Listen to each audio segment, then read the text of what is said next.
Commissioner Lamb? Here. Commissioner Tonelli? Here. Commissioner Whitmer? Present. Acting Chair Lane? Present. Commissioner Sokolov? Here. All right, then the next item on the agenda would be public comments, and this would be for anything that wasn't on our agenda. If you came to talk about something that we could either put on a future agenda, or you missed a conversation from the last one, or just a new item, is your opportunity to speak now. And then later on, we'll have opportunity to speak on the items on the agenda. Does anybody have anything to say, public comment section? Okay, everybody's here topically, I take it. All right, good. All right, I'll close the public comment section then, and then we got a couple of approval of the minutes, and for those of you who weren't here the last time or the time before, you'll see some people vote on these and some people don't, because there's two sets, and some people were there one meeting and not the other, so we'll take them in two parts because of that reason. So the minutes of May 27th would be the first ones we held over from the last meeting because we didn't have enough people here to vote on it where we had it. So I'll take a motion on these minutes. I didn't see anything that needed to be changed, so I'd be happy with the motion. Move that we approve the minutes as are. I'll second. Moved and seconded. All those there say aye. Aye. All those opposed? And there's nobody else there, so that passes. We'll record two as abstaining. Oh, okay, good, good. For abstentions, good. I'll go that way on the next one too. All right, July 22nd, minutes of July 22nd. We'll go ahead and have any comments or revisions to those minutes. I'll take them. All right, move and second. All those in favor say aye. Aye. Two abstentions. Abstain. All right. No no's. All right, thank you. That was more exciting than normal. All right, let's go with the selection of the Planning Commission Chair and Vice Chair. This is an annual activity that we have just so that we get some organizational framework for the meetings, and the Chair meets with the staff beforehand to make sure the agenda is lined up, and then also the Vice Chair is there in case the Chair can't be there or for any other reason. So with that, we will open it up for nominations for Chair. I nominate Eric. Second the nomination. All right, good. And Donald Trump's not running against me, so I think I can win. All right. So, all those in favor say aye. Aye. Any other? Well, I guess there are no nominations. I think. Okay, good. I'll oppose. Abstain. Abstain. I'll abstain. All right. Thank you. What? I'll abstain. I just don't vote for myself. All right, Vice Chair, and now we'll open up the nominations for Vice Chair. I'd like to nominate Mary Beth. Mary Beth, you here? You're up for it? Accept. All right, accept. Okay. We have a motion and a second. Any other nominations?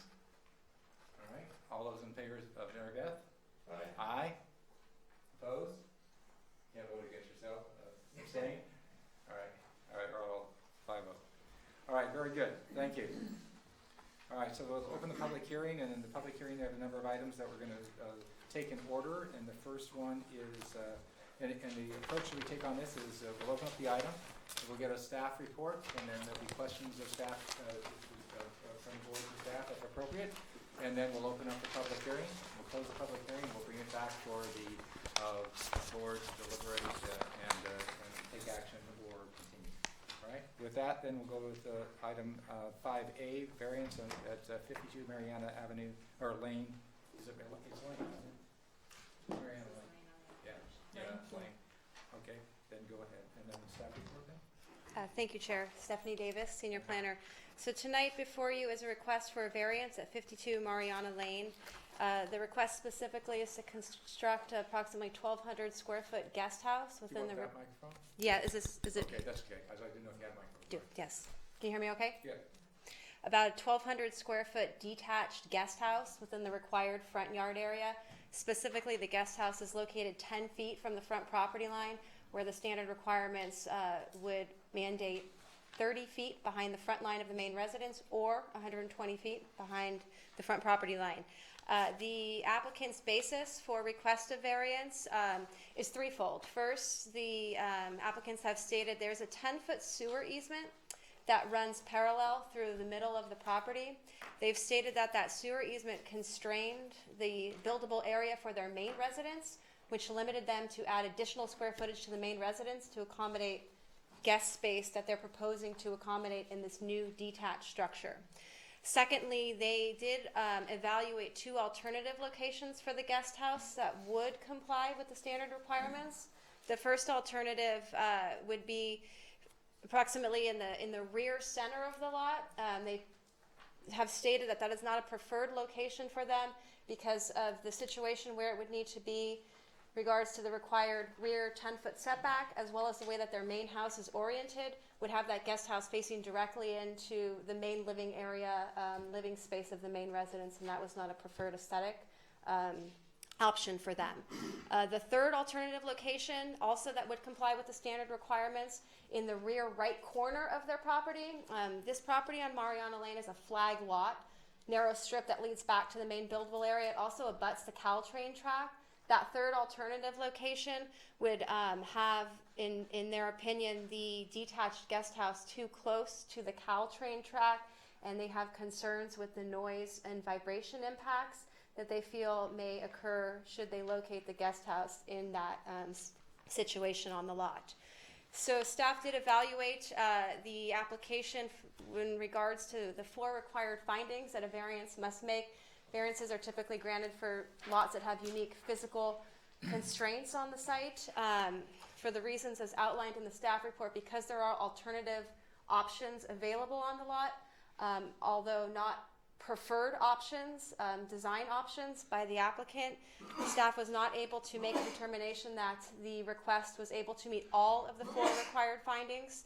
For that reason, is recommending that the Planning Commission deny the variance application. I'm happy to answer any questions. I don't think I see the applicants here. Oh, I didn't realize they weren't here. Okay. All right. What we may want to do on that then is we may want to ask a question of staff, but that's interesting. So, all right. So, any questions of staff? Just have one question. Do we know if this is new construction or a major remodel? This would be new construction of the guest house. Completely I new. mean, the existing building that's going on there right now. Oh, they're almost complete. It was new construction. It's almost Clear, completed that was construction. Yes, for the main renovation of residence. Current property or, okay, thank you. All right. Then, any other questions of staff? I just want a clarification. Even though the applicant reviewed 2 different options, were there any other options that the staff saw as viable? Actually, yes, thank you. I should have mentioned that. So staff and the town arborist went and visited the site. We met with the property owners and the architect at that time. And there was another alternative location that we brought up in our conversations at the site inspection, which would be also within the required yard area, complying with the standard regulations. Specifically behind, right now they have a detached garage. So kind of behind that. The concern with that location from the applicants again had to do with its proximity to the Caltrain track and the concern of potential resulting noise and vibration impacts. They felt that the building would need to be located a significant distance from those tracks in order to mitigate those noise and vibration concerns. But other than that, those would probably be the only viable alternative locations on the site, given the existence of the easement and other existing structures on the property. Okay.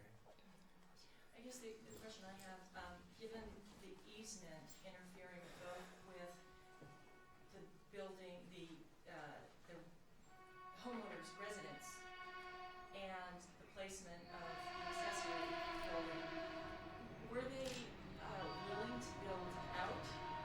But my understanding in reading their letter was that they were willing to extend the footprint, but for the easement could not. Correct. Okay, and so then, did they explain to staff why it really is a different situation to them to build the accessory accessory building, directly across from the home? In one of the, I understand they don't want to, have their new landscaping interfered Ye- with. But if they could have extended the footprint, if the easement wasn't there, Mhm. wouldn't that have created a situation where they couldn't have the landscape they have currently and The- would not then be able to enjoy the landscape the way they say they want to preserve?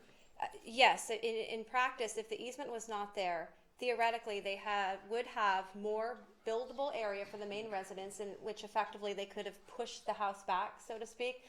So long as they had the allowable floor area, we would have needed to cross-reference that regulation. But yes, where their existing landscaping is now, so long as they had the allowable additional floor area, and if the easement wasn't there, they could have pushed the house back and added additional square footage. So just for clarification, so it would have imposed upon the landscape space and view and their ability to enjoy the view, because it would have been closer to the fence line, Yes, it would seem that way if they, like a more narrow backyard. correct. So I guess my question when reading through this was, then how is it different for them to build the accessory building closer to the fence line? Because it still has a negative or an adverse impact on the view of the Mhm. landscape. I think that perhaps is a design preference. Unfortunately, with the applicants not here, I wouldn't be able to give you a direct answer on that. So I had a follow-up question, picking up on the idea that it's a relatively new construction. Do we have any idea why this was added after the whole plan was done? I think when we went out, it was discussed with us that there was some confusion on interpretation of the zoning provisions. I believe that the applicants, even when they were planning the construction for the new house, had in their mind that they could locate a guest house where they're proposing to locate it now. And so we have obviously since clarified that once plans were developed. Okay, all right. You said that very well. All right, thank you. All right, any other questions of staff? So we have a couple, then I'll open the public hearing. Is anyone here to talk on this item? Somebody walking in right now, hopefully that's our applicant. Not, okay. All right, well, there's no one here to talk on this item. I'm going to close the public hearing and bring it back to the board for discussion or comment or other action. So, I guess it's up to us to decide if what our preference is on this. Here's what I'd say. They have alternatives. Architects read these documents all the time. They know what's out there. They're a competent architect. And so I would follow staff's lead on this one. Any comment? Yeah, I would agree. You know, it was vital for me to learn that it was new construction, or at least the main house. And I had the same question Eric did, why is this coming before us now, or why are they requesting this now? And it's almost like it was an afterthought, like, oh, now we put the guest house in. I think even though we haven't heard from the neighbors, I'm concerned about how close it is exactly to the property line. And I agree with the fact that there are alternatives that, while might be inconvenient, certainly are a hardship. I agree with Mike. Okay, I visited the property and I spoke to the owners and the architect about the issues. They didn't tell me that they had any misinterpretation of the zoning laws. Although, when I looked at the lot, you know, if there were no zoning laws, the site they selected for the guest house was really a nice Right. place.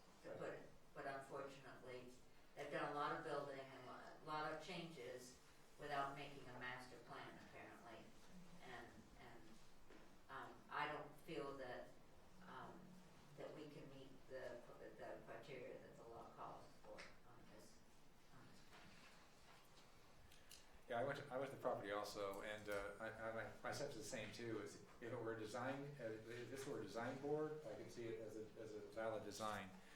But because it has to meet the criteria that we have to meet, which is to have an exception in terms of some criteria about the lot or the location or some other thing.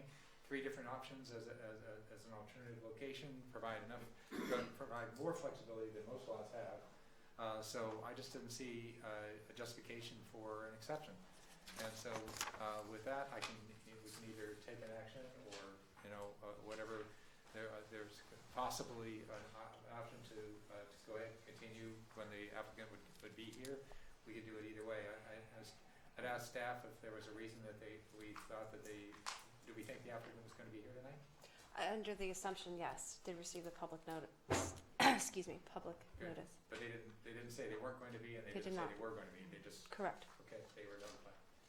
Okay, so I'm open to a motion. Move that we deny. A second. All right. Move to second. There we go. Second. All right. Yes. All those in favor say aye. Aye. Opposed? Abstain? Okay, that's it. And that will be moved as worded in the formal motion. Yes, clerk, thank you. You want to read the motion just for the record? I guess you move that the planning commission approve the variance of 552 Mariana Lane based on the findings subject to Deny. conditions listed, or deny, move the planning commission deny the variance of Mariana Lane based on the findings subject to conditions listed in the deny variance based on 1,228 square foot detached garage and construction culture and allow the front property line on 52 Mariana Lane as required finding cannot meet the reasons enumerated in the staff report.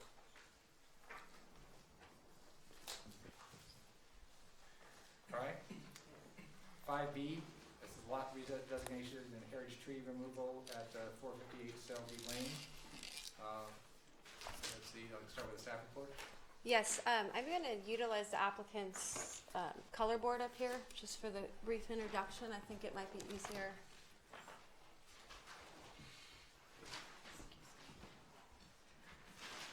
So the request before you tonight is twofold. First is a lot line redesignation to allow the front property line to be along Selby Lane as opposed to Copeland Lane. Copeland Lane, under the standard requirements, would be the front property line because it has the narrowest lineal frontage along a public right-of-way. The second request before you tonight is the removal of 5 heritage trees, specifically 2 palm trees, delineated here in red, along Selby Lane that are proposed to be removed as well as relocated and replanted within the same general front yard area. Also 3 oak trees, 1, 2, 3 delineated here in red, 2 to accommodate the footprint of the main residence, 1 to accommodate a proposed tennis court.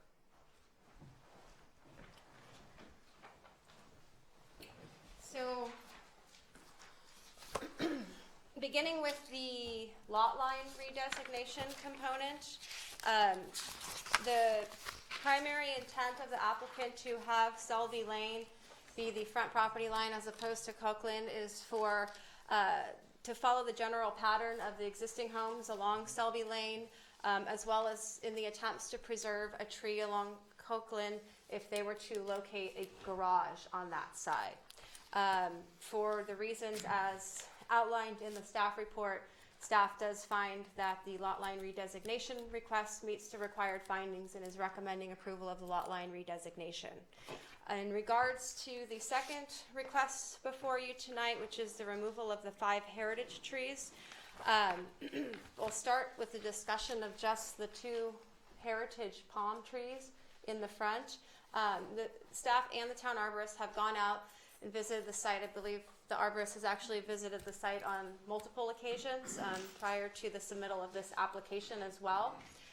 Is found the ability to support the request for the removal of the 2 palm trees in conjunction with the conditions that those 2 palm trees be relocated and replanted in that same general front yard area to continue to help serve as screening and buffering mechanisms for any future residents that may be constructed on the property from the public right-of-way view along Selby Lane.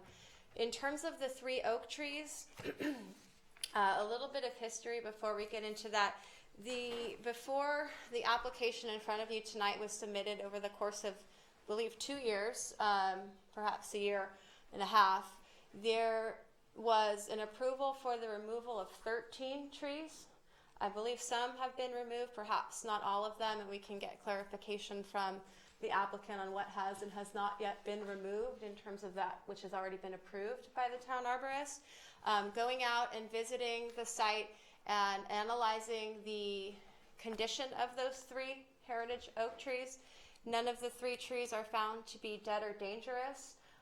It was also found that alternative designs could maybe allow for the continued maintenance of those trees, or preservation, better said, of those trees.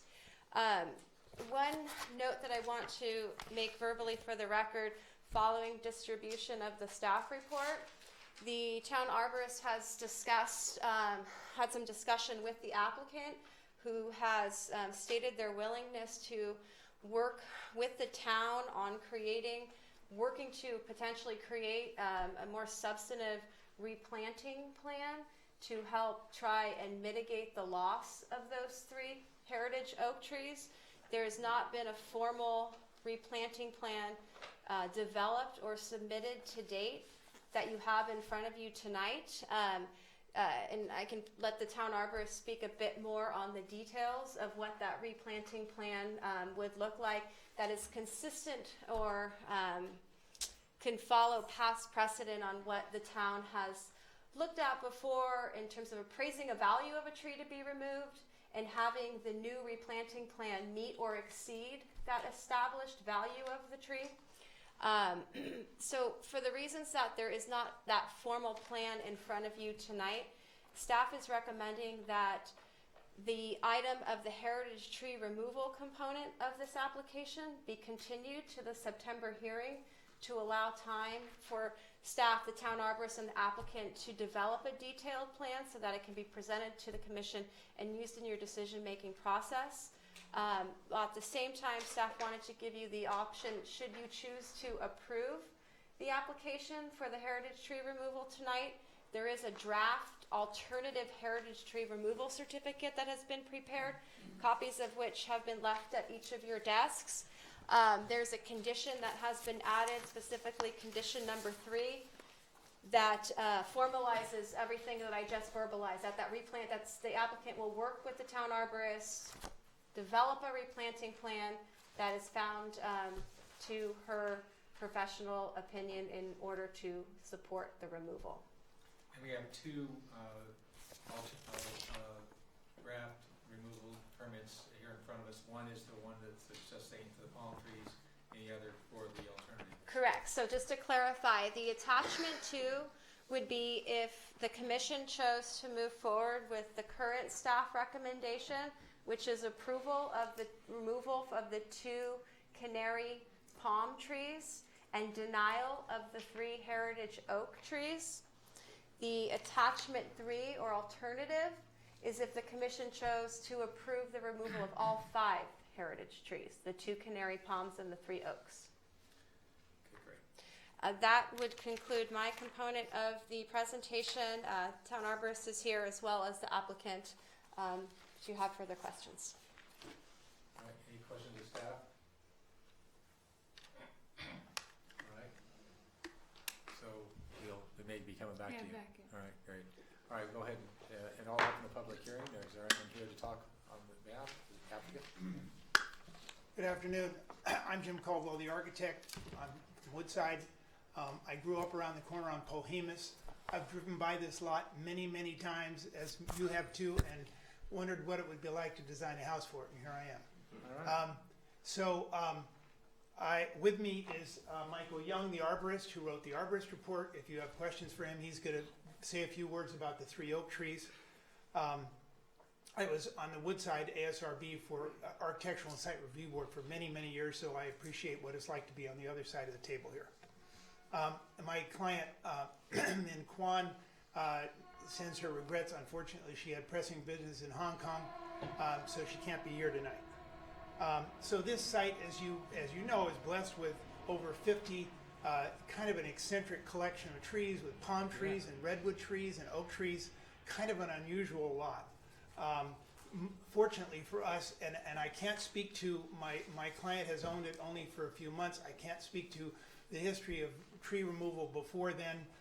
We have removed recently some dead and dangerous trees that were approved by Sally. So they were, and one of them was a big tree, and I really hated to see it go, but it was seriously damaged. We are intent on we love the trees, and we are, and as you've been out to the site, they've all been cleaned up, and it's looking pretty nice. The original, I have to admit that the original conceptual plan that I fiddled with in the very beginning when Min first bought the lot, I thought I might be able to come up with a plan that avoided these two big live oaks. It was a 2-story plan. She's an elderly woman. She really wanted a 1-story house. She's a very unassuming person. She wanted a very low impact house. If you've seen the elevations, it's pretty much a 1-story house. It has very low impact as opposed to many of the houses that are going up in Atherton as we speak. At any rate, what she really wanted was a courtyard, a 1-story courtyard house, Chinese, reminiscent of the Chinese courtyard. And these two large live oaks are really way into the buildable area. They are not on the edge of the buildable area. There are a couple of smaller oaks. There are 3 smaller oaks very close to the 2 of them are within the buildable area that we were able to avoid. But the 2 big ones are deep. They're 50. The trunks are 50 feet in. If you take into account the canopy, they are way into the site. They are into the middle of the buildable area. We're lucky that most of the trees on this site are within the setbacks. And the backyard is pretty open, so we didn't have to consider taking any of the trees out for that. So I won't bother to talk about, well, I'll just briefly mention that the reason we want this redesignation is all about accessory structures. We wanted this accessory structure to be, the garage to be there instead of 30 feet back from this edge of the house. And so we were able to shorten the driveway and stay away from this large valley oak. As Sally explained to me, if it's not dead or dangerous, she routinely recommends denial of removal. We are recommending a 2-for-1 replacement of trees, and we have in writing. Well, first of all, I've shown the replacement trees. There are 2 of them here, giving privacy to our neighbor over here, and 2 of these trees filling in a hole here for privacy from this neighbor on the other side of Copeland. So, and I've specifically said that we're willing to put in 48-inch box, which are significant trees. I didn't specify the species. We would be happy to plant any species the town wants. I assume it would be more live oaks, since that's what's on the site. So live oaks, if that were a condition of approval, is fine with us. 48-inch box live oaks, 2-for-1 replacement. The tennis court is the other piece of the puzzle here. She is a lively woman, active, athletic, and her chosen exercise is tennis. She loves tennis, and it turned out that we were able to put a tennis court in here, which is just about the right orientation, the north-south. It's close to north-south, not exactly. Unfortunately, there was this fairly small Heritage Valley oak in the way to do that, and our arborist says that it is small enough and it is a deciduous tree that it can be moved. So we are willing, as a condition of approval, to move this a valley oak out of harm's way. There's plenty of room here to move it. So the live oaks are way too big to move, and they're not deciduous, so they don't have a dormant period. So they're much more. They would be pretty much impossible to move. So time is money, and I'm very anxious not to have a continuance here. We're happy to work with staff, but you know, another month, and we don't have a landscape architect on board because it's sort of a chicken and egg deal here. Min wanted to know that we did have approval to put the house here before, and wanted to know if we could put a tennis court here before we got a landscape architect on board. So I feel like we have done a pretty good job of we're preserving 93% of the trees on this lot, and there are a lot of trees on this lot, as you know, over 50. So, Michael, if you want to just speak briefly to those 3 oaks. I'm Michael Young, the owner of Urban Tree Management and a certified arborist. I was brought into the property after purchase and looked around, and I've been an arborist on the peninsula for 25 years. So I've also driven by this lot and scratched my head quite a bit and wondered what was going on there. The lot is interesting in the fact that it's big and it hasn't been developed, and it's in the middle of Atherton, and it's so high visibility. There's a odd collection of trees on this property. Personally, I like to sort of clean palettes a little bit, and this is an oak woodland. I think it should be moved in the oak woodland direction. In fact, when I originally looked at the property, there were several trees that were hazardous, and the property is long neglected. So, looked at the worst of the worst, got Sally's approval, and took those out, except one tree that the homeowner refused to let me take out, even though it's a redwood with 3 leaders that could fall apart. She still would like to keep it for now, so we actually have a permit for a tree we didn't take out. But that's a personal preference. The palm trees, I think, are odd altogether.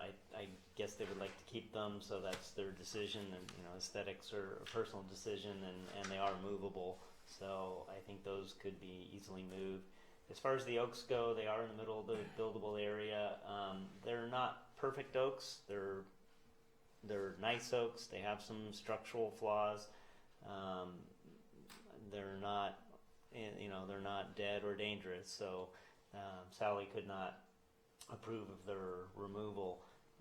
The valley oak is probably in worse shape structurally than the other 2 trees, but it is a tree that could be transplanted. It's of the size, it's of the species that could be transplanted. If it were my house, I would probably ask for removal and replacement of that tree rather than spending the money on transplant, but that's the homeowner's decision. Anyway, that's what I saw on site. And then it was our crew that took over the management of the trees, and we started a spray program, and we pruned them, and we've cabled them, and we actually took on I guess one of the trees is a city tree. Is that true? None of the trees are city trees. Okay, so the city owns the no big one, trees. I know what Yeah, you there's mean. one on the right at the entrance of the driveway there that I looked at with Sally that has a lot of decay in it. And I said, whose tree is this and what goes on? And she said, it's your responsibility. So we just took it on, and we're trying to work with the tree and excise out all the decayed tissue, put it on a spray program, put cables in it, try and make it nice. It's actually a really neat tree, but it has a bunch of decay in it. And it hangs all over Atherton or Selby. So anyway, any questions that I can answer? Questions? Okay, thank you. I would just like to add that I thought that the strategy would be to try to since Michael had said we could, to relocate the valley oak, because it is a valley oak and it's deciduous, and valley oaks are highly prized. However, we would certainly, I'm sure, be amenable to a replacement program, 2-for-1. We have plenty of area in here to put in some replacement trees for that valley oak. All right, thank you. All right. Anyone else here to speak on this item? Any questions of the speakers? Okay, good. Then I'll bring it back to the board for discussion. And anyone want to kick it off, or questions to staff, or follow-up questions? Comments? I guess I'll kick it off here, Eric. So it's my understanding then, a replacement plan would be 2-for-1 for all 3 of the oaks? Yes. Okay. And then I'm a little confused between staff and the proposal. Are we looking at repositioning both palms? Is that what we're looking at now? They Or are we wanted just to- repositioning one? So one of the palms they would like to relocate. Right, I got that. So I'm saying, and then just remove the other one. So I'm saying Completely. let's just move both of them. Because I can't because it's the palms are not dead or dangerous. So I'm saying relocate both of them. Relocate both of them. They would only like to relocate one, but I'm recommending just relocating both of them. Gotcha. Yeah. But it is an option to allow them to relocate the one and remove the other one. All right, so staff's recommendation is to Just relocate reposition, both of them. relocate both of them. And then on the 2-for-1 plan, on the 3 oaks, do you have a positioning plan of where those might go, or I showed them, yeah, 2 here and 2 here. And the other 2 would be in be this right by the area right tennis here. courts there?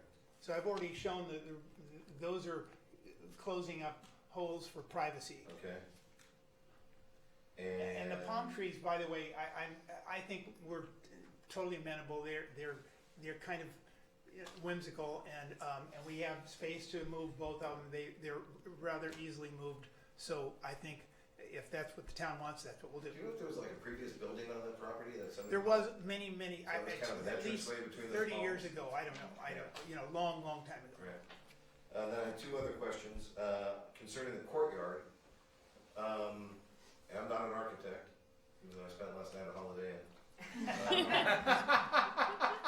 Good line. The 2 oaks, there's no way to reposition a house to accommodate those oaks within the courtyard? The hoax, Canopy over the the hoax, courtyard? that would be a very dangerous thing to do. Okay. They're such big trees, it would be a maintenance nightmare.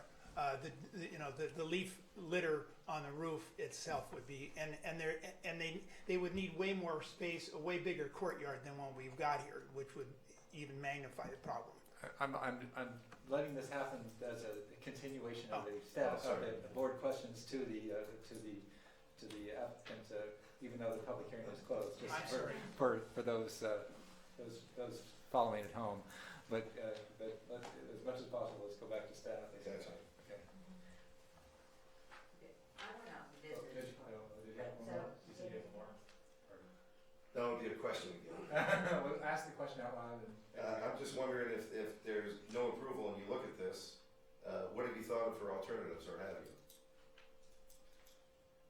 All right, so that'll be the thought. We'll come back to that. All right, go ahead, Mary Beth. Okay, so I went out and I looked at the lot, and it's apparent to me that many trees, or big trees, have been removed. There's a lot of wood chips out, and I can see that the other trees have had some trimming done to them. However, the town has a heritage tree protection ordinance, because that's what our rules are, is that we protect our heritage trees. And I think that, we're looking at changing the orientation of the lot, as well as basically the outline of the house, and with the trees around it as one unit. And maybe, if we didn't approve removing the heritage trees, that maybe a different orientation on the lot would be appropriate. I don't know. So the owner might want to think about that. Anything else? I have a question about the oak near the tennis court, and how it does or does not impose upon the tennis court. I don't think I heard any testimony to that effect, so I would assume that it's removed desired for aesthetic reasons, which in my mind is not a sufficient reason for removal, and it is a heritage trait.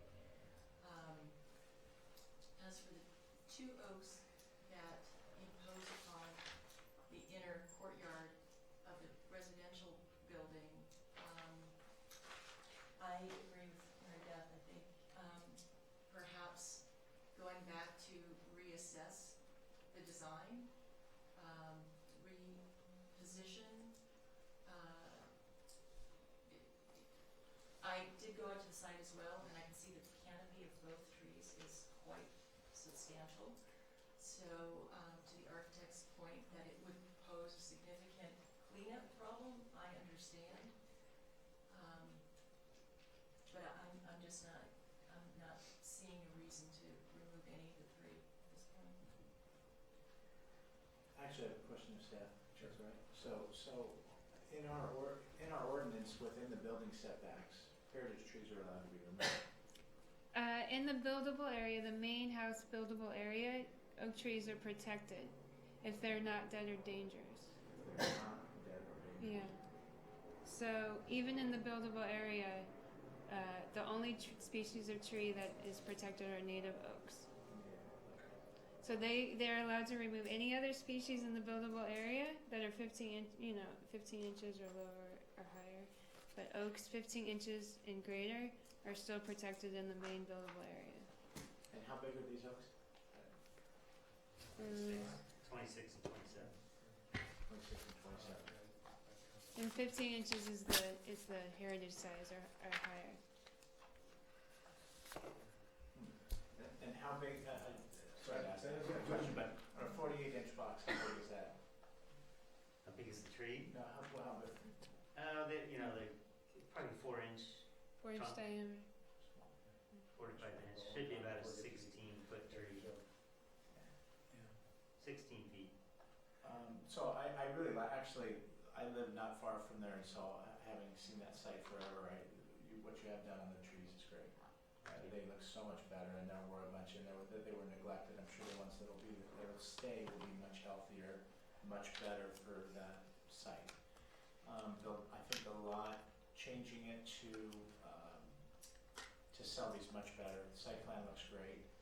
It is awkward given that you do have to put the house somewhere, and especially given that the owner wants a single story versus a 2-story. She's going as low. I mean, the sad part is going a 2-story. She could probably avoid those things by going with square footage shared between the first and second floor. But in this particular case, her wish is to go with a single story. I don't have strong feelings about those trees, although I generally do on most trees on any site. But in this particular case, it looks like they are. If the town ordinance is that they are protected, then I guess I was thinking another way, and now I'm not. So the tree that's in the tennis court area, if it can be relocated, I don't have as strong a feeling on that one because it's not being removed. And I would say that given that the 2 trees that are there, that there's been an effort to put in 4 other trees to replace them. It's too bad we can't go with a much larger tree. I know that's principally not the issue, but that's my thought. Okay. I'll take an order of what we were talking about. I don't have a problem with the orientation on Selby, and as a matter of fact, I think it'll look more normal there for sure.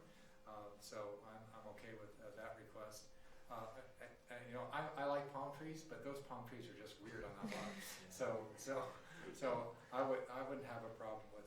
I'm not sure if I wouldn't have a problem with those being removed if they were replaced, because I don't think they fit that lot, and so for what it's worth, I wouldn't have a problem at all. They just seem like they're just like somebody decided to get a palm tree in the middle of maybe they got it as a gift or something. I don't know, but it just doesn't fit there. I really like the idea of a 1-story home, to tell you the truth, because I think that does some really good things in terms of the overall impact to the neighborhood and makes it feel more neighborhood to me, at least because the way I grew up. But I think we're stuck on those trees. I don't know if there's any way we could, per our ordinances, just say, I am sorry that I'm sorry that to too bad you're inconvenient tree, but you're going. You know, there's not an exception in the ordinance for that. And it is a big lot. And so I wouldn't have a problem moving the tree back by the tennis court and replacing that in another area. But those two in the middle that are protected, and it's one of the things that has made Atherton sort of retain its Athertonness is that those trees, when given the choice between people or trees win around here. That's the way it is. So I just would recommend that you look at a different design.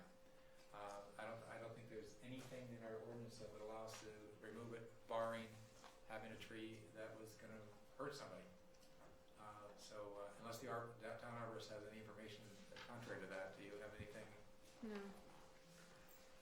All right, so I guess we have a choice of continuance, so that you have more chance to it, or denial, or approval of the palms, or I don't know that you got enough direction. If we approve we can go to do the Selby portion, but then Do that first. yeah. The only thing on that is that if he comes up with a plan that would be easier off of the current orientation, then he come back here to ask for it back. Because the footprint's different, slightly different. Isn't that true? Does the footprint be slightly different with a different orientation? It would be, wouldn't it? It certainly could be, depending on the design. Through the chair, if I could just make one point regarding the oak tree at the tennis court. Yes. And should the commission choose to approve the removal of that tree with the relocation of it, it's been suggested that that tree also first be appraised, just in case during the replanting process the tree dies, that there will be an equitable species then replanted. So, I'm open to staff, and I also want to sort of be cued into what gives the most flexibility for the best solution for the applicant.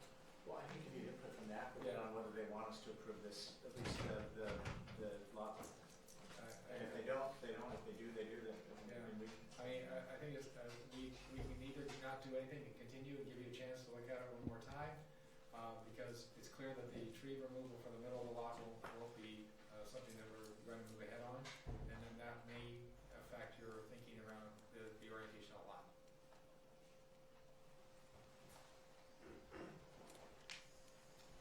Oh, that's unfortunate, because I understood that the I just need an answer to replacement tree in Woodside, I just need an answer if you to the replace a question tree, of- if you I take. got that. I just need an answer to the question. Do you want a continuance, or do you want an answer? I don't know what continuance, if I'm starting over with the design, I don't know why I would continue this. Okay, then we can just approve what we think is appropriate. But would the lot line redesignation affect any alternative plans you might have if the oak tree stayed? Hard to say without looking at it, but I would say that I'd still want the Selby lot line, the Selby front yard. Okay, all right, that's fine. So we can at least take that. All right, so So I move that we approve the lot line redesignation let me use the wording and the of the official words. I move that you move the current commission approve the lot line redesignation to allow. Okay. Yeah, to allow the east property line along Selby Lane to be the front property line at 458 Selby Lane, based on the findings and for the reasons enumerated in the staff report, and that the commission approve the lot line redesignation with the conditions stated in the draft lot line redesignation certificate. Motion, is there a second? Second. Moved and seconded. All those in favor say aye. Aye. Opposed? No one opposed, abstained, and abstained. All right, so that's moved ahead. Now there's a couple of, there's the heritage tree palm, the second item. And that, we have an attachment, tree removal permit approval on that one, and also the motion here if we want to make it. I'll make a motion. I move that the planning commission find or approve the proposed removal of 2 heritage palm trees at 458 Selby Lane in Atherton.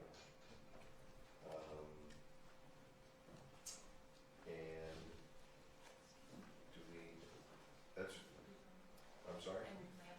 I agree, well, let's discuss this for a second. I agree with Eric in that I have no problem with the removal of the palms. We should talk about this. Because I great idea with removal of the palms, repositioning of the oak here at tennis courts, and letting the other two oaks stay. I think that's a real equitable, balanced solution. I don't recall the homeowner indicating that she would prefer for the palms to be removed, period. I think she's quite willing to, remove and replace. So I wanna make sure that we're not imposing our aesthetic. Her plan was to just move one of the palms and just remove altogether the second one. So I'm not sure if the applicant. If you were to approve the certificate as suggested by Commissioner Tinelli, it would be to remove the 2 palm trees. And that would then give the property owner the ultimate flexibility to either relocate one to the satisfaction of the arborist and then replace the other one with another tree that met our replanting requirements. So that would give him the ultimate So we flexibility. go ahead with the motion as it's proposed, Susan. Yes. All right? Well, you have to do it first. We're ready for your motion now. So it's to allow the removal of 2 palm trees and replacement subject to code requirements? So the code requirements for a heritage tree is 224s or 136. They have said that they will do a 48. So that you could put that in there, replace the palms, and we could just stick with the code. Let's stick with the code. Okay. I'd say stick with the code. So removal of 2 palm trees and replacement with a minimum of 2 24-inch or 136, or replant the existing palm to the satisfaction of the town arborist. At 458 Salvey Lane in Atherton, and that'd be appropriate. All right? So moved. Moved and seconded. All those in favor say aye. Aye. Opposed? None. Abstained? None? Okay. Do what you want with the palm trees. All right, and then we're not gonna go ahead with the herbage tree removal. We don't have to make a motion on that. We don't have to do anything with that. Do we? Or do we have to specifically say it? Probably want to just formally deny it. All right. Was there discussion on the one by the tennis court, or no? I'm for allowing them to reposition that personally, the one here at the tennis court, and that would make you would have to split up that motion into 3. Okay. And kind of, Well, you could just have a The lot, they could do as for it. I'd rather not. so you just wanted to deny. Yeah, I think Well, we if you deny deny it, and then when they come back, for whatever. We probably have to move the tennis court to make things fit anyway. That's a good idea. That works. That seems to work. So we're gonna make a motion on that then? Okay. I move that the planning commission find that the proposed removal of 3 heritage oak trees at 458 Shelby Lane in Atherton would be contrary to the purpose and intent of the general plan. For the reasons outlined in the staff report, that the commission denied the tree removal. There's a motion. Do I have a second? I second. Moved and seconded. All those in favor say aye. Aye. Opposed? None. Abstained? None. Okay, there you go. All right. Back to the plan. All right, thank you. Item number 5C. Special structures permit at 33 Walnut Avenue. Start with the staff report. Yes, thank you. So the reason that you have a special structures permit before you tonight at 33 Walnut Avenue is that the zoning ordinance requires issuance of a special structures permit for construction outside the main building area for legal non-conforming lots. This property at 33 Walnut Avenue is located in the town's R1B zoning district. Typically, you'll find a smaller lot pattern there. The existing home is located within the required side yard setback, which makes the building legal non-conforming. What the property owner wants to do is fill in an existing covered carport as additional living space to the home. They would not be exceeding the footprint of the existing carport, but effectively just filling it in with walls and adding living space to the main residence. And then associated with that, at the rear of the property, there's a little cutout, if you will, in the rear corner. They want to continue the existing wall lines of the rear of the house, the side of the house, to fill in that little notch with, again, additional living space. Staff visited the site, no heritage trees would be impacted. Again, this is a one-story house, one-story addition. No correspondence has been received from the adjacent neighbor, and I know that the property owner said that they had the intention to speak to them as well. So for the reasons as outlined in the staff report, staff recommends that the Planning Commission approve the special structures permit to allow the construction of an addition at the legal non-conforming building at 33 Walnut Avenue. All right, thank you. Any questions, staff? I have one quick question. Yep. On the small map that we have here, Yes. it's showing that the actual line of the front of the home is slightly ahead of the existing property. Mhm. So that looks like it's maybe a foot or so beyond the line of the house. Would it be appropriate to have that alignment to the front of the house? Well, the minimum front yard setback is 20 feet, and that little notch out in the front allows for a 24-foot setback, so there would be exceeding the minimum standard requirement of the zoning code. Yeah, I guess what I'm looking at is, since it's non-conforming, if we had built it, or if they had built it, they might have made that a straight line across there. And so, as long as it's not non-conforming and it's going to be modified, having that alignment, I think would be a good reconformance thing on it. But we can talk about that. All right. I just wanted to make sure there was no setback issue. That's the first thing I want to check. Not at the front. The nonconformity is on the right side yard setback. Okay. Any other questions, Pat? All right, good. Then I'll open the public hearing on this item. Is the applicant here? Yeah, I'm here. All right. Do you have anything to say? Go ahead. Actually, I wanted to, well, first, I'll just announce myself. I'm Scott Lane, owner of 33 Walnut. And for the record, we are not related. Yes. I'm not related at all. We're just blessed with an easy last name. So I thought I'd give a speech, but the staff gave a good summary, so I'm not going to take up your time on that. I did want to address your concern about the front. Yes. So inside the house, when if the additional bedroom is added, the two bedrooms that are in the front of the house will be of different sizes. Okay. So the reason why that push out is there, that one push out, is for aesthetic reasons, to allow the front to have non-uniform windows. Okay. without it being obvious that the windows are not uniform in distance, right? Okay. Usually, if the rooms were of equal size, then it would be easy to just put two windows of equal distance between each other. Because it's narrower. Right. It's going to be about 9.5 feet on one bedroom to try to fit within the existing setback, and it's going to be about, I think it's roughly 11.5. I think it's about 12 feet on the existing one. It's just being basically sheetrocked. I also thought I'd point out, she gave a good summary, but just to sort of reiterate, where we're building, for the most part, there's already structure there of some sort. There's the carport. We're also going to move the, excuse me, we're also going to move the air conditioning unit that's on that side of the house to the other side, just for a lot of reasons. One, it just wouldn't be fair to our neighbor to move the air conditioning unit even closer to them. And also the setback on the left side, it has more leeway, so we would have more space. And I've talked to the neighbor on the other side, told him that effectively all the construction is going to be on the other side, so he doesn't care. But I told him that we might have to relocate the air conditioning unit.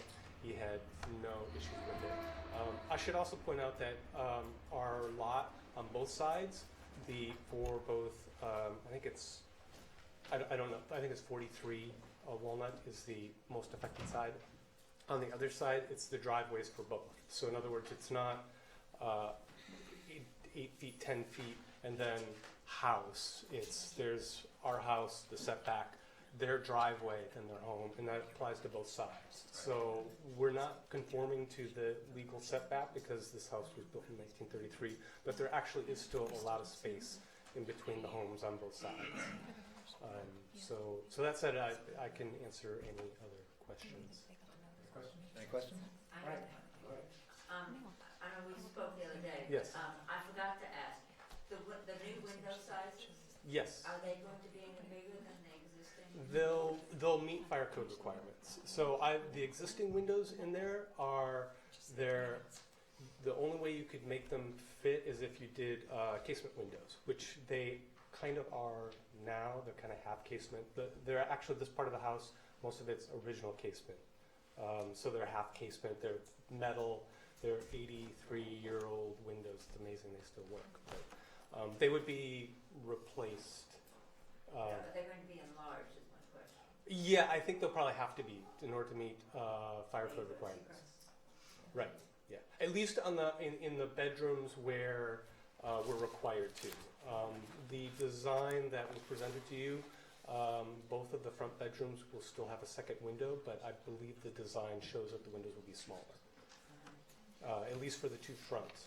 For the bedroom that's currently the second bedroom that will be converted into a master, that will be a window that's just big enough to meet legal egress requirements. I'm thinking of light. Yeah. Yes, yeah, we're concerned about that too. So the two front will have two windows, one to meet fire code requirements and another one for light. And the current second bedroom will have just one window, but it'll be big enough to meet fire code requirement. And if staff said make the window bigger, we have no problems with making it bigger. I think she's thinking about light as it impacts neighbors. Oh, that's what you mean. Okay, I thought you were talking about sunlight. On that note, the back porch door has a light next to it that faces directly into their house and one of their windows. And part of the benefits of granting the building out of that small back area, that 59 square feet, is we'll change the orientation of the back door so it faces to the back. And we would want like a porch light, but we can orient it in such a way that there isn't a light shining into their living room. So I actually hope that the neighbor at the end of construction, which has noise, which is inevitable, they'll actually have a better experience with regards to the aesthetics next door. So, but I can't speak for them. And they were contacted. I sent them an email, but I didn't hear back from them. So I can't address whether they have any concerns or not. Thank you. Okay. Very much. All right, thank you. Anyone else here to speak on this item? On this item? Yeah, come on up front.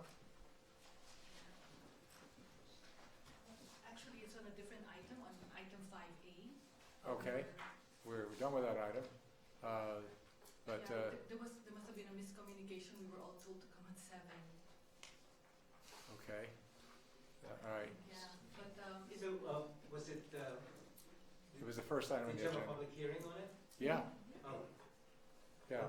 All right, so let's.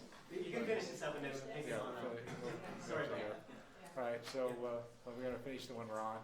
Is anybody else here to talk on the one we're on? All right, good. I'll close the public hearing. All right, bring it back to the board for a discussion, questions. Anyone, any questions of staff or comments? No problems with this, I'm Good. really good. All right, anyone? All right, good. All right, I need a motion then?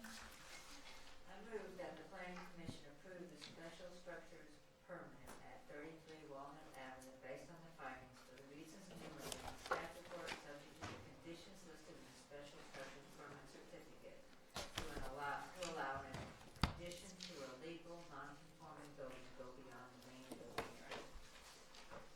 Second. Moved and seconded. All those in favor say aye. Aye. Opposed? None. And abstained? None. All right, passes unanimously. All right, I'm going to continue on the agenda. We'll come back at the end. Okay. All right, so annual, If you don't mind, you'll get, if you were going to open that item, if Yeah. you could do that now so my other staff member could leave? okay, all right, all right. No, there's no, you don't reopen it now. I mean, It's, well, we don't if know. you were If you inclined want to to. open it, Yeah. if you Right. choose not to open it, that's your We As made, it stands as being denied, it could be appealed to the city council. That would Right. be the next. And they It's up haven't- to you if you want to yeah, how reopen many, it or how not. many days again for 10 that? days. 10 days. 10 days. In writing. All right, so we took an action on the item, we denied it as recommended by staff, for the reasons as outlined by staff, and there was a unanimous sense that that was the appropriate action to take. So you have 10 days to appeal to the to the town council. So that's, and we sort of stretched the item to hopefully that somebody would be here to talk on it. Yeah, we were told that we were supposed to be here at 7 o'clock. We did not receive any notices or anything like that, so that's why we Notices- came in at 7 Yeah, o'clock. notices are mailed to the property owner, and all these meetings are always at 6 o'clock. They're posted online. Staff has never communicated a 7 p.m. start time. Yeah, it's never been at 7 p.m. ever in the history of the. Would it make a difference if we were here at 7 o'clock? Or we were Well, I'll basically, we took the action, we have an appeal. So I was actually looking forward to having you to make a comment, but we stretched it out as far as we could. And then we thought maybe because, I thought maybe because you felt like it was denied that you decided not to come, so. We did not even get a staff report. All right, well then you have an option to appeal within 10 days. Yeah. We're gonna continue on the agenda then.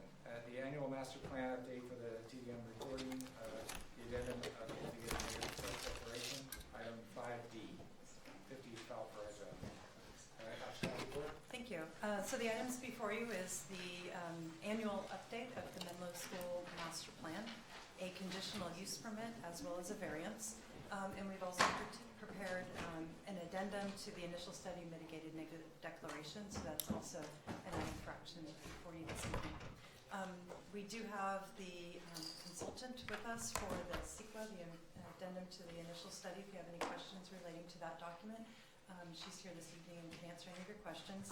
And then I'm going to let the applicant really go through the details of the project. I think it's easier displayed off the board, so if you want to get setting up on that, to tee you up. So as you're aware, we do the annual update to the master plans that has been properly noticed, as well as the report on the traffic analysis to see compliant with the condition for the implementation of the TDM measures. And based on the findings of the traffic report, they are in compliant with those requirements, and the town does hire that traffic consultant to do that independent analysis. So that was found to be in compliant for that annual master plan. And then the other items is the variance is for the additional height. The existing building that they're adding on to is quite a tall structure, and so they're looking for a variance for the height.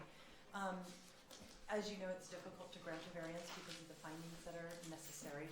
We do see that the project is superior with that additional height as it pulls it away from the neighbors, but we do have some concern with your ability to make those variance findings on this site. And then the other items are the conditional use permit for the various additions to the property.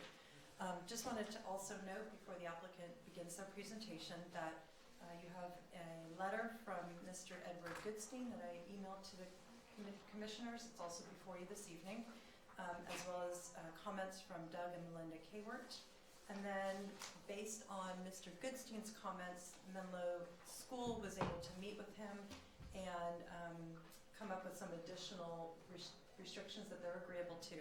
So those have been formalized in the letter from Kevin Hart that you also have, and I added them to the conditional use permit certificate that's before you.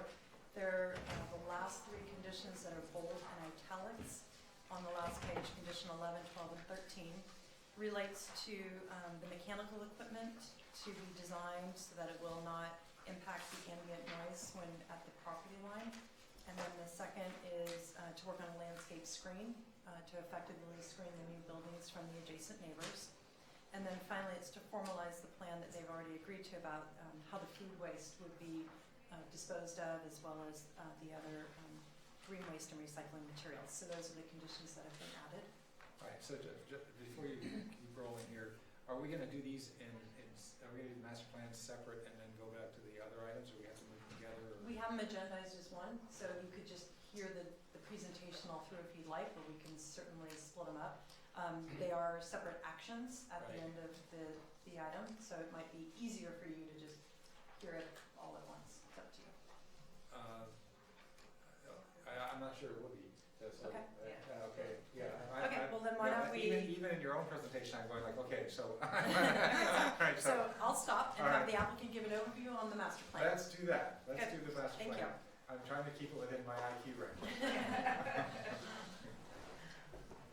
Good evening. It's nice to see you again. I'm Than Healy, head of Menlo School, Atherton resident, and I know many of you, but not all of you. Some are new. That's the last time you're here. It's nice to see a full commission. You're no longer the rookie. Thank goodness. It took 2 years. Actually, before we start, this is the first time we've been back since Commissioner Lively's passing, and we wanted to express our condolences. He served the town very well, and we're sorry that we miss him. I also want to explain, David McAdoo is frequently the person who stands in front of this commission to present. He's ill and not able to be here tonight, so I'm a poor stand-in, but hopefully I'll be able to answer your questions. So because two of you are new commissioners, I thought it might be helpful to provide a very brief bit of context on the school and its history as it relates to the town and our relationships with the community in which we very happily exist, but I'll be quite brief. I know that there's a lot going on tonight. So just quickly, Menlo School had its origins as a military school, the William Warren School for Boys. It started in 1915 with an initial enrollment of 13 students. 2015, we are celebrating our centennial as a school. In 1924, 1 year after the town of Atherton was incorporated, we became Menlo School for Boys, and the military program was dropped. In 1927, Menlo became a nonprofit institution governed by a newly formed board of trustees, and a 2-year college was added.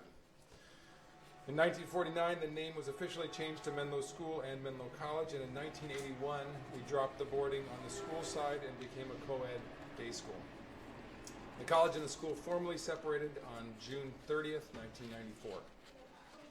At that time, agreements were put in place that divided up the campus, designated which spaces would be held in common, and which ones would be temporarily shared until such time as the school or college could build suitable replacements.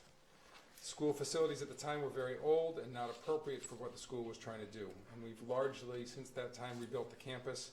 And the Central Campus project, along with previously approved Performing Arts Center project, will virtually complete that effort.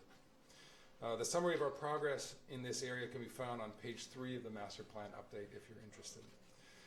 Our goals in building have been to focus the activity on campus towards the center of campus and away from our neighbors. And we've worked through our planned projects to develop a set of design standards that we've implemented in all of our projects, and they're reflected in the project that you will see later tonight. It's also should be noted that we work in collaboration with between our own priorities and the priorities of our donors. We are 100% donor driven, and that certainly decides sequencing for us.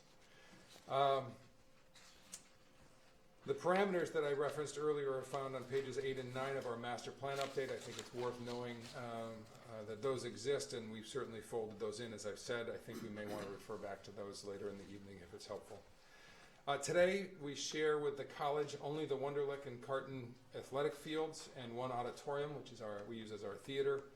We have our pool and our dining hall on the college campus. In 1994, the target enrollment was set at approximately 750 students. The school grew and stayed around that number until the recession in 2008-2009, when surprisingly admissions yields that year went up instead of down in the way that we had projected, and the enrollment jumped to 810. The school brought that information to the town and then worked with neighbors in the town to develop a conditional use permit that has an enrollment cap of 795 students with the traffic targets that are far below those when we were existing with 750 students. As I'll reference in a minute, the results of that transportation demand management program demonstrate the success of that effort. The result of this is that Atherton, we think, now houses probably more than one, of the finest day schools in the country, and we hope that we're an institution that makes Atherton proud and serves its families well. In terms of presenting our master plan update, I understand that the reading packet was quite lengthy tonight, so I don't want to belabor the reading that you've already done, but I do want to call your attention to 2 areas that we place a great deal of emphasis on and importance on, and actually 2 areas that we're quite proud of, and that has to do with our enrollment numbers and our traffic numbers. So in terms of enrollment, as I referenced, our enrollment camp was set at 795 for the 2011 and 12 school year, and every year moving forward. As you'll see in our enrollment report on page 45, we've maintained that cap, and I'm pleased to preview for you that we've started this school year with 795 students as well. In terms of traffic, in the spring of 2011, as part of the process to get our approval for an enrollment of 795 students, we put an extensive transportation demand management program in place, and that's become the model for other schools in the area. We fully implemented that plan and more. We continue to run 8 bus routes a day, 4 in the morning and 4 in the afternoon, all the students ride it for free. As I said last year, it's actually been a huge benefit for our admissions process because we're able to reach out to communities that we weren't previously privy to. The program also includes financial incentives for faculty and staff and students to carpool, to use public transportation, to walk or bike or ride the buses. We're thrilled with the new bike lanes that the town has considered.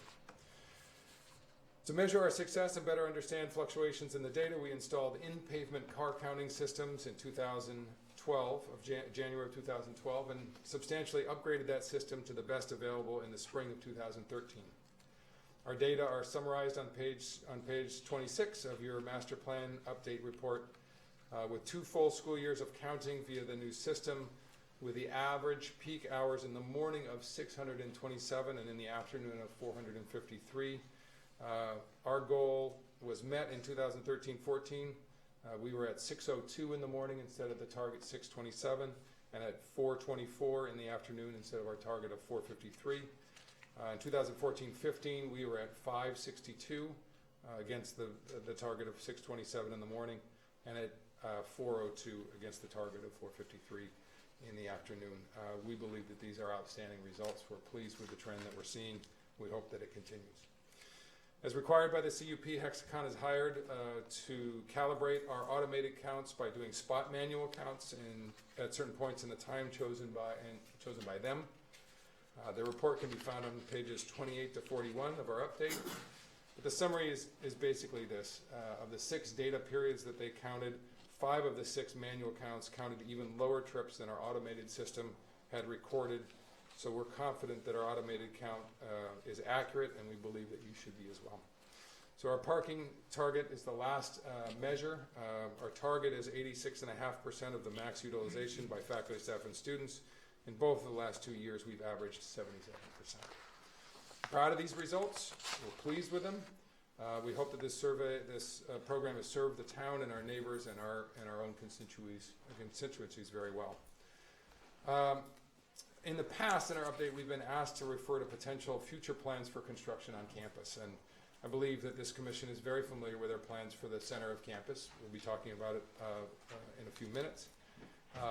And I suspect that you're also familiar with our hopes for a project on Carton Fields that we hope to bring to this commission later this year or early next year.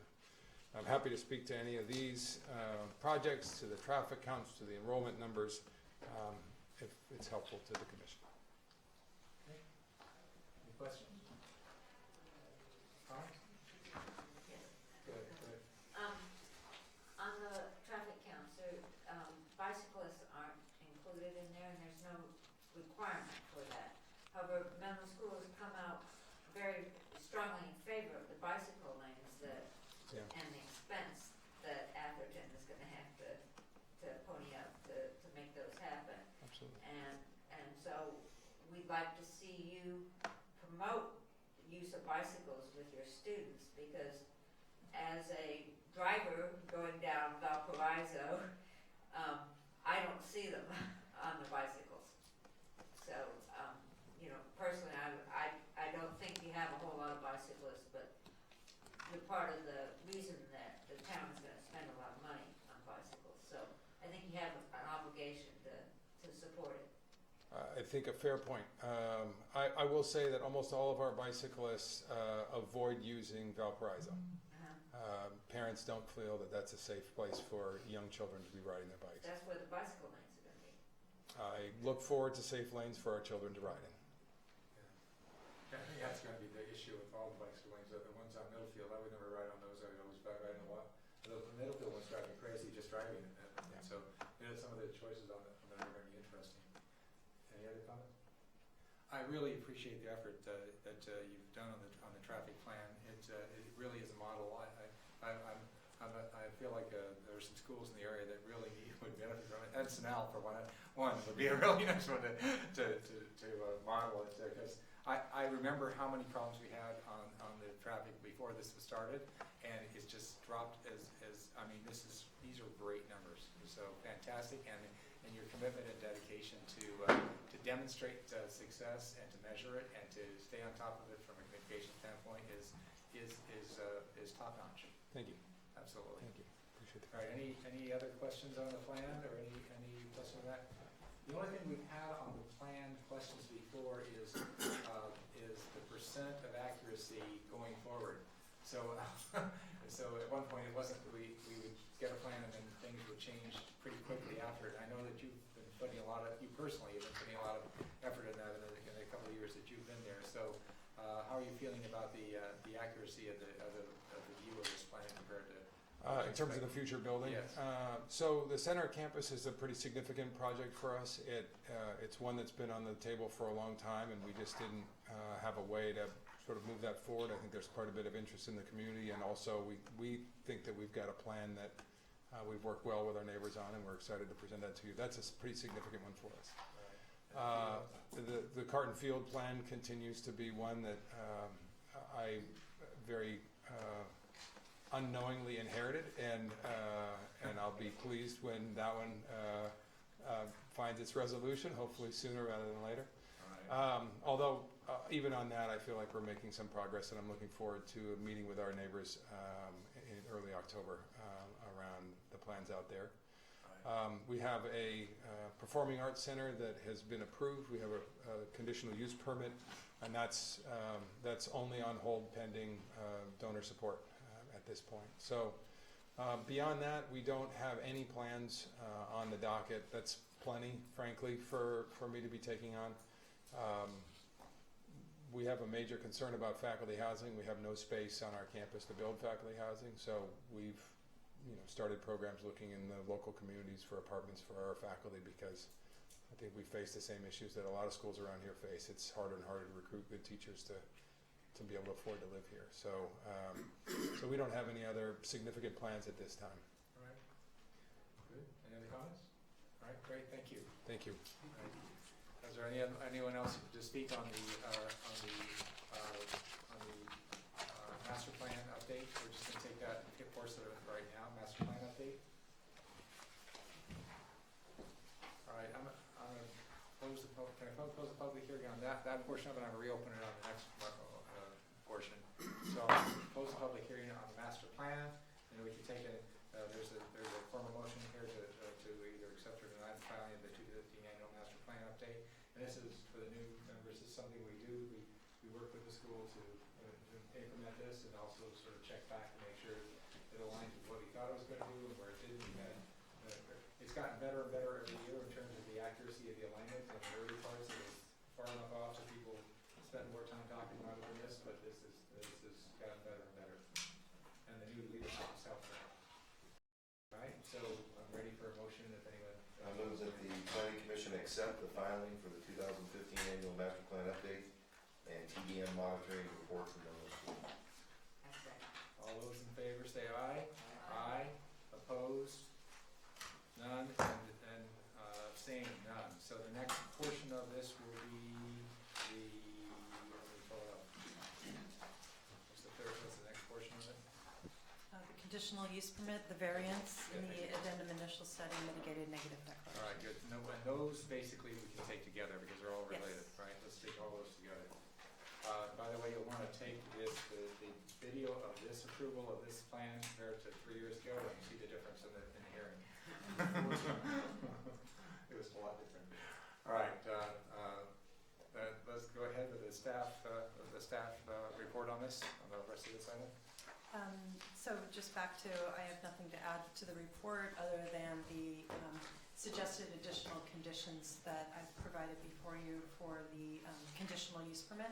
And those are conditions 11, 12, and 13 that are on the last page in front of you.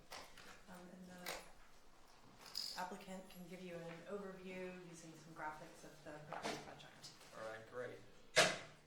So let's go ahead with the applicant presentation.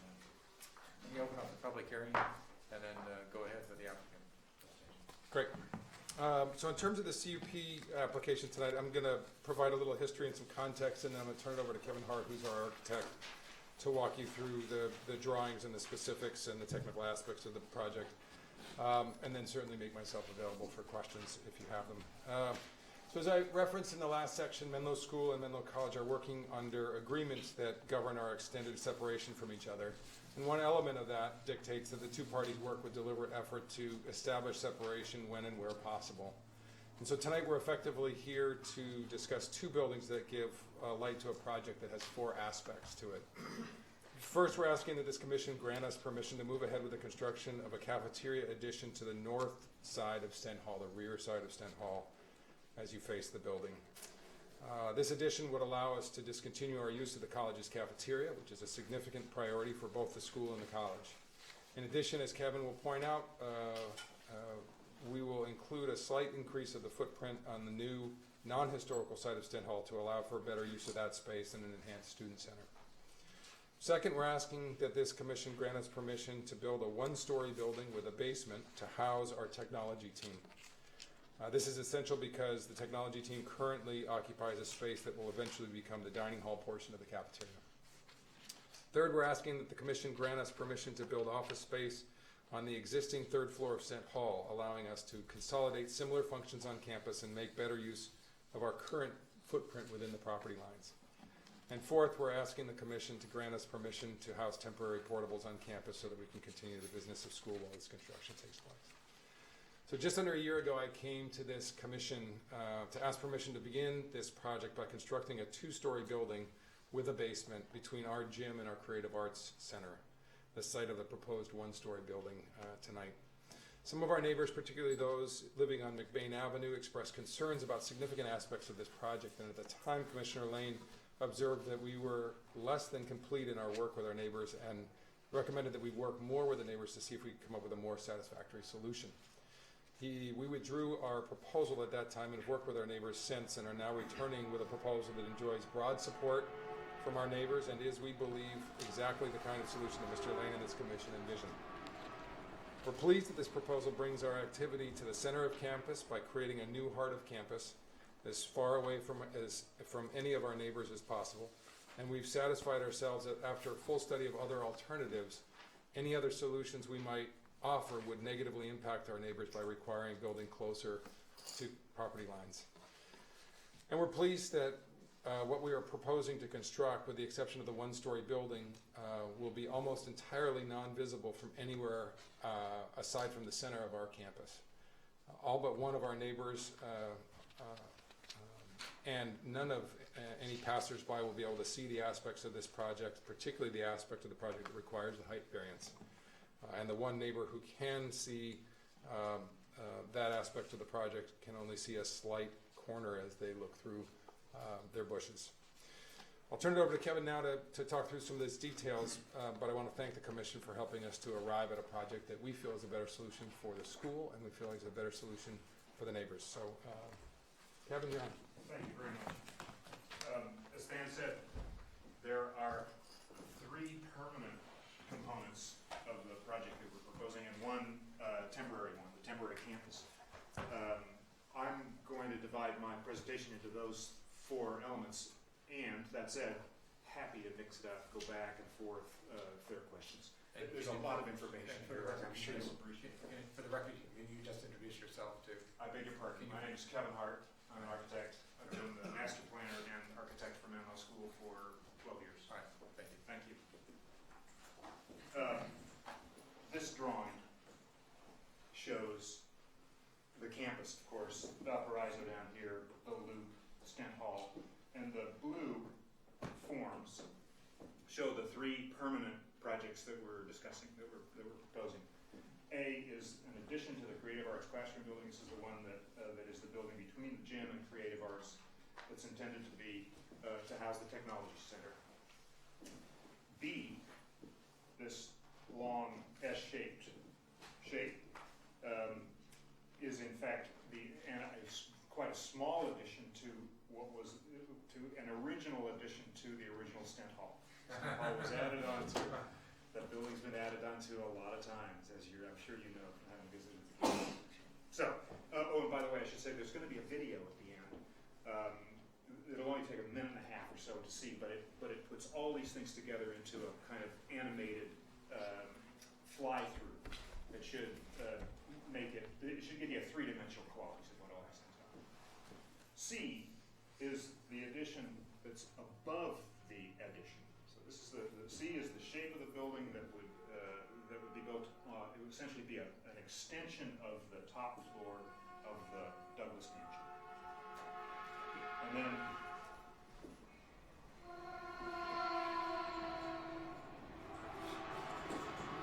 the temporary project is this. In order to build these, we need to be able to do what the school has done a number of times over the last decade, which is to build a temporary campus that exists for 1 year. It's made out of temporary buildings, made out of portable buildings that get built into a kind of a camp here, and in this case here as well. So, let me show you. I'm going to take these in a different order from the way we just listed it. So we'll start with the technology building, if you will. The technology building, remember, it's this one here, is an addition to the Creative Arts Classroom building. It's, of course, a much larger scale drawing. The Creative Arts Classroom building is here. This is a ground floor plan and a basement plan. The idea of this building is that it's 1 story above grade. You'll remember that the Creative Arts Classroom building already has a basement, so we can expand the basement, we can connect to our existing server room, put 1 story on top of that, and it creates a form which is quite sympathetic with the existing building. This is a drawing of the west side, northwest side of the building, and this is the addition. So you can see what happens is this 2-story building comes down, the roof continues to slope. There's a passageway in between here that gives access to the ground floor, and then from here you go down to the basement level. Here's a section, shows it. The gray is existing. The mustard color is proposed. So as you can see, what we're doing is expanding the basement into a new basement, expanding the ground floor into a new ground floor. This is the elevation of the building from the other side. You can see once again the existing roof slope and the slope of the proposed addition. And then finally show this.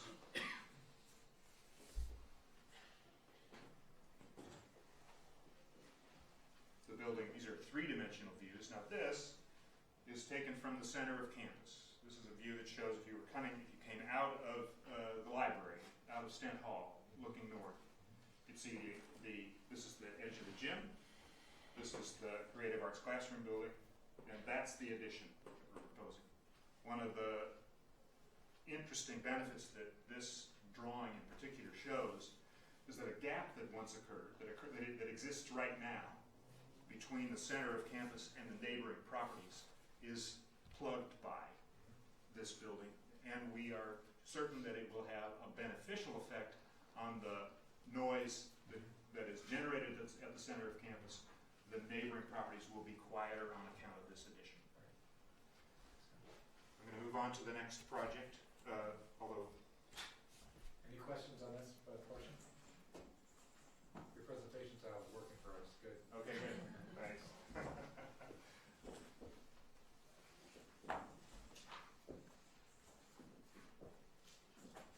The next project I'd like to show you is the Student Center. This is it's a very interesting building. It's as Stan said, we're moving the cafeteria from where it exists now to the center of the school campus. We're building it in the ground floor of the Douglas Mansion, the 1997 addition, and then with this small expansion. And the functions that will go in there are the cafeteria, a student life center, which will have, of course, places for students to congregate, and a whole set of offices for grown-ups that are all part of the student life program. And then, in addition, you'll see in a minute, it enables us to expand the library a little bit. Remember when we moved the head's office over here, which is just finished. I don't know whether you've seen it. It came out very well. It really looks like a natural addition to this. when we did that, we had to take space away from the library, from the existing library. We'd like to restore that space, and that would be done with a small addition here. So let me show you those drawings. Thank you.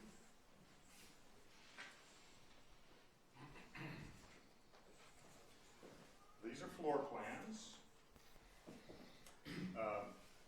This is a plan of the ground floor of the addition, which is level with the basement of the mansion. You remember this? So this is where the old stacks were, and it's still like being in a basement. That's where we'll put the kitchen. The dining area will be in this yellow area here, so that incorporates both existing space to here and then added space to there. The student center, student life center, will be here. It is currently here, but it'll be expanded out this way. So you remember those offices I told you for grown-ups? That's where these are going to go. So the student life center will become a very interesting congregation space that has both places for kids and places for the grown-ups who are engaging with the kids. This drawing shows, this is an elevation drawing. You know, these are kind of flat technical drawings, but there is interesting information in here. So what I would ask you to do is this is the east elevation. So you'll recognize that. That's the Douglas Mansion behind there with its cornices. It's quite a bit higher than everything else there. This is the existing addition right there. That element was added in 1997, still is. This also was added in 97, and this is the head's office addition. That round-roomed, round-walled room that contains the head's office and the conference room and office for his assistant. So this is the east side. And you can see the additions. So pay no attention to this for a moment. This is the third floor addition that we talked about for the business offices. But if you'll just imagine that this way, here is the cafeteria that you can see in the distance. This is the student center, and this is the expansion of the library. Looked at from this way, you can see once again, that's the cafeteria, the existing building, the addition to the third floor, and the library expansion. Here's a section shows that, and some three-dimensional views. The section shows, once again, gray is existing. That's the existing library. The new kitchen will go in renovated space under the historic mansion, renovated space of the 1997 edition, and then this small bit of extension into the center of campus. And this view, again, a flat technical elevation, but in this view, you can see in white and black outlined there is the historic mansion. This is the third floor addition that I'll get to in a minute. This is the ground floor expansion and the library expansion. So this may be the most communicative of these drawings for this project. This is a view taken from the north. So if you imagine on your left, where my hand is here, is building B of the upper school. Perhaps more relevantly, that's the middle school. That's the Douglas Mansion. That's the top of Stent Hall right there. And then this is the library expansion and the cafeteria. And then below the library expansion, the student center expansion. This is a view from the west. So this view is taken from the porch of the gym of the athletic center. So I'm looking back towards the upper school. You see here, so the cafeteria is a little bit more in the foreground. The library expansion is there, and the student center expansion is there. Ready to move on to the next project? Are these external stairs on the plan on the second right there? Yes. What's the deal with that? Everybody's doing that now. Well, they currently exist. Okay. Because of the third floor of Stent, had only one stair. It has that wonderful, big, broad stair that you kind of have to check yourself going down because the risers are shorter than normal. But in order to make it a code-worthy occupancy for offices up there, we added, in 1997, they added a stair right here So this is from the roof. Right, You come out of Stent Hall, third floor here, you go across the roof and down the stairs right there. okay. When we do the third floor expansion, and by the way, this stair also exists now from there down to Yeah, there. that one exists, not the That other does. one, right? But this would be new, Yeah, from okay. the third floor down. So this part is new, that part exists. Yeah, okay. I'm not sure that that was your question, though. I'm pretty sure you had a different question. I didn't think that the whole zigzag was there now, that's why I was questioning.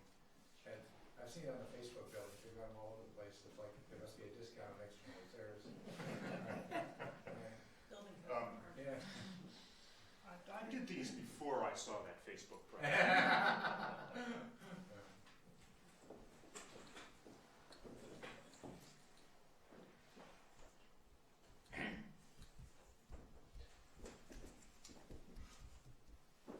So finally, the C project. You can see it's a very interesting, quirky shape, and one of the reasons that it is because of the existing plan. This is a drawing that shows once again, in gray is the existing. This is the third floor historic mansion. There's that big stair we were talking about a minute ago. This is the escape stair. You know, the second means of egress from that third floor is across the roof and down there. The expansion we're proposing would add on top of the 1997 library edition. There's libraries and classrooms in there.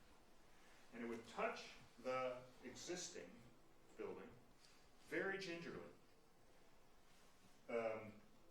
This is already part of the 1997 expansion. You remember this? This is that high, blocky, stucco box that used to contain a vertical ventilation system. It has louvers in the side, and the louvers would open and essentially allow a passive ventilation system. That system has not worked for a number of years. It's been replaced by a more conventional air distribution system. But that box still exists. So we would replace that part with this. And then over here, this whole side of the mansion exists. You can see it. It has all of the old details, moldings, and cornices and so on. And it has 4 very obvious earthquake braces that are really big steel forms. Actually, this was a very clever addition in 1997, in my view, because by putting the earthquake strengthening on the outside of the mansion, it enabled the school to preserve the genuine character of the Douglas Mansion. So you go up in here now, and you don't see any seismic strengthening visible because it's all on the outside. So what this building would do, in fact, is in a way hide the seismic strengthening. And it would, right here, so the idea of organization of the floor is that these offices all exist just the way they're shown here. And there's a circulation, there's a hallway that does this. And the idea of adding office space is accomplished by adding a corridor that would now do this. So it's very useful. It means that the occupant of that office can collaborate with the occupant of this office and vice versa. It's very flexible space for the school. And when I say, it just barely touches the building, the idea is that we would use an existing opening here, try and preserve the moldings around it, try and take a window and turn it into a door by just cutting down lower. It's not an uncommon thing to do even to historic buildings. And then to make that corridor that touches the wall glassy. So it's glass walls on both sides, a skylight. And what the skylight does is it enables you to see, once you put skylight into a corridor, glass on both sides, you'll very nearly see clear through it. So when you do look at this, you'll be able to see not only that first 20 feet of historic fabric, but also this 30 feet or 40 feet in here. So these are the technical drawings that illustrate it. These will look familiar. It's the same drawing that I showed you before, because this is the third floor expansion, the library expansion, the cafeteria expansion. But this drawing, now with the colors changed, shows the the new offices being here. So this, assume now that the cafeteria and student center has already been added, and that's existing, quote unquote, and this project would be located just there. These drawings are also the same. I won't bore you with those, but I will point out that this is a glimmer of the reason for the variance. The existing mansion is already quite a bit higher than the 34-foot height limit. The existing 1997 expansion is lower than the 34-foot height limit. In order to make this a viable office space, with 9-foot ceilings and structure and air conditioning above that, we feel we need to go to 42 feet. So this is the variance we're asking for, to go from the variance to the 34-foot limit up to 42. So I'm going to queue up, I'm going to ask you to watch this video, and that'll finish the presentation. And no, sorry, you're going to watch it over there, aren't you?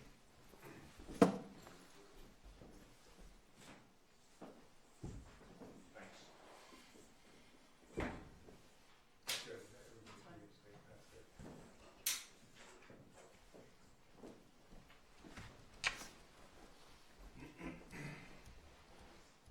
There's no sound to the video. Kevin, why don't you sing along? So this is the head's office addition that you see on the left. And there's, well, you recognize all these things, I'm sure. That's the student center addition right there. Cafeteria in the distance right here. That's the library expansion, that kind of conservatory-like space. It will be about a 15-foot extension of the library. The cafeteria, moving the cafeteria to the center of campus is going to be fantastic for the school, because now it means that the cafeteria can be useful not only as a place to eat, but as a place to study, a place for kids to come in the morning and have coffee before class. And that's why we're developing, like as you see here, it'll be a space with lots of tables, a little sunken garden just outside to take advantage of the climate. And then now we're moving out towards the Creative Arts Classroom building. The addition, the Technology Center addition is 1 story. And it's going to fly around and it'll land along the property line. Sorry, Ed, you've seen this before, but I know that. It'll land along the property line just where the Goodstein's house is. Goodstein's are right here. And the fence has been removed to show the building. But you can see here, so this is that's the existing Creative Arts Classroom building. This is the addition behind the trees, and this is that living wall that is mentioned in the proposal. The idea is that we can do a wall of plants that is really quite thin, and do it in a way that sustains itself, that covers the side of the building. It's good for us and it's good for the neighbors as well, because it means that we've got something beautiful, but also something that protects the building from sun. Are there any plans to do that elsewhere on the campus, that on any other walls that are facing the neighbors? Not so far.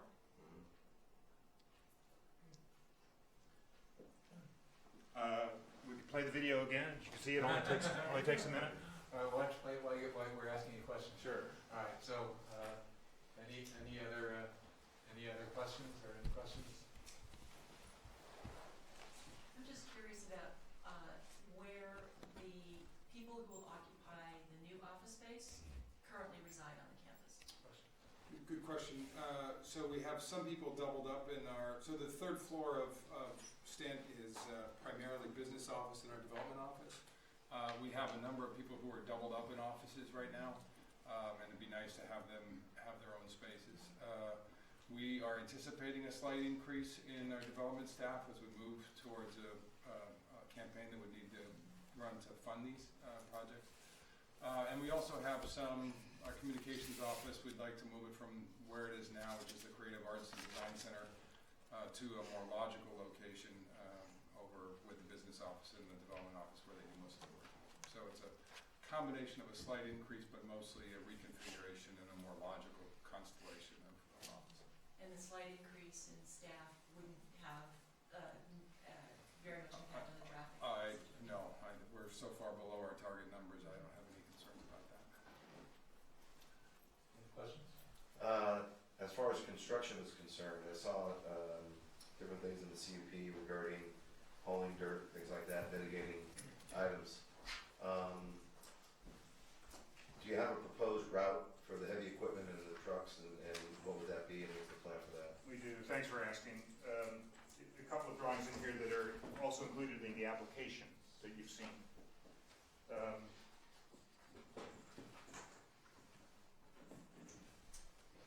This drawing shows the staging areas we're expecting to use.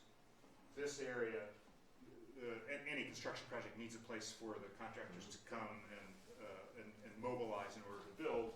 So this is the staging area that would be used for the technology center. And this is an area that we will designate as staging area for both of these projects.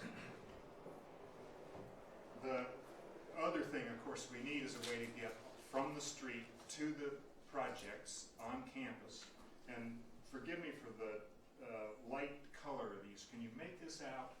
There's an orange dashed line that's doing what my pen is doing, and that leads from Alejandra along through, this is right along existing roadways. This is the service road that takes you past the dining hall, around past the McBain Loop circle to that staging area.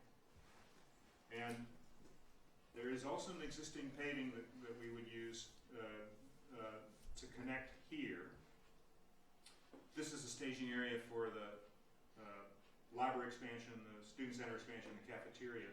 And then there's another vehicle pathway here that takes us behind the college library through the parking lot out to El Camino. We think that system will enable us to do a very efficient kind of one-way in, one-way out loop. Maybe it goes the other way. This will be up to the contractor. Same contractor will be doing both of these projects. It'll be up to him to marshal his deliveries. And as I'm sure you've read in the application, we're devoted to a traffic management plan that will completely disallow any construction traffic during the hours when we're doing drop-off and pickup. Any other questions? Yes. That staging area that backs up to McBain. Yeah. I would expect that the residents on McBain might object to things like porta potties and the like in there. And I don't know how you can manage that. Right. They've had experience with it too. Of course, the gymnasium construction was here, and that area was staging area for that construction. I don't have a miraculous answer for it. You're absolutely right. There will be construction disturbance. I would say, though, that as Dan mentioned, we've been working with Ed and his neighbors, our neighbors, for the last year to talk about these things. One of the great advantages of this project for the neighbors is that it can all be done in a single year, rather than stretch out over multiple years. The neighbors on our west are understandably fatigued with construction. That staging area, though, is almost as big as the other one, and it's a much smaller project. I think we could move it away from the thing. We'd sure be interested or willing to look for other places to put it if we can. Or break it up into two parts. Part of the location there is to minimize, so the bigger concern as we talked to our neighbors was actually the traffic pattern around heavy machinery. And so part of the logic of positioning it there was its proximity to both Alejandra and the capacity to go out through the town and not move around and disturb other neighbors around the property. So there is certainly a trade-off in play here where the consolidation allows for a smaller impact in one way and, you know, a larger impact. But there are, If you can there find are a number of another neighbors place here. to put the staging, I'd be very happy. So, I'm speaking out of turn, I'm sorry. All right, any other questions? All right, then we'll go ahead and thank you very much, very thorough. All right, I'll continue. Anyone else here to speak on this item? You're in rotation now. Okay, well, okay. I'm Ed Goodstein, as you probably gathered. I live at 71 McBain Avenue, which is right here. And I've actually come to be positive about this project for the most part. I think that last year this was sprung as a surprise on us, and I was not happy about that. It wasn't included in the original discussions that we had, long discussions over many years about the plans for Menlo School. Since then, there have been a number of meetings with the school, and they've listened to our concerns. The construction staging is an issue, and I don't have a good solution for that. I don't know if that's where that building is going to go. As I said in my letter, you have kind of everything that I have to say, including some extra points. I do think that there are some things that need to be put in the CUP, which I've outlined. There's a linkage between the cafeteria and and how they're getting food on and off campus that has to be included in that, because otherwise a different administration or somebody else might decide that, well, we have this recycling. This little thing here is Menlo's Day Recycling, and adding extra food and various other things for cafeteria that now is behind Menlo School to a new area will have a lot of impact on our property, or could have. Now they've talked, it hasn't been brought up here, and it's kind of a mundane subject, I understand. They've talked, the school's had discussions with the college about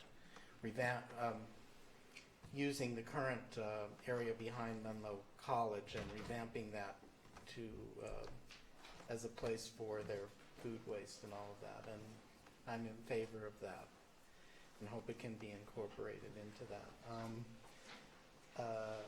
I do think that I do hope that you would allow the variance for the construction at Stent Hall.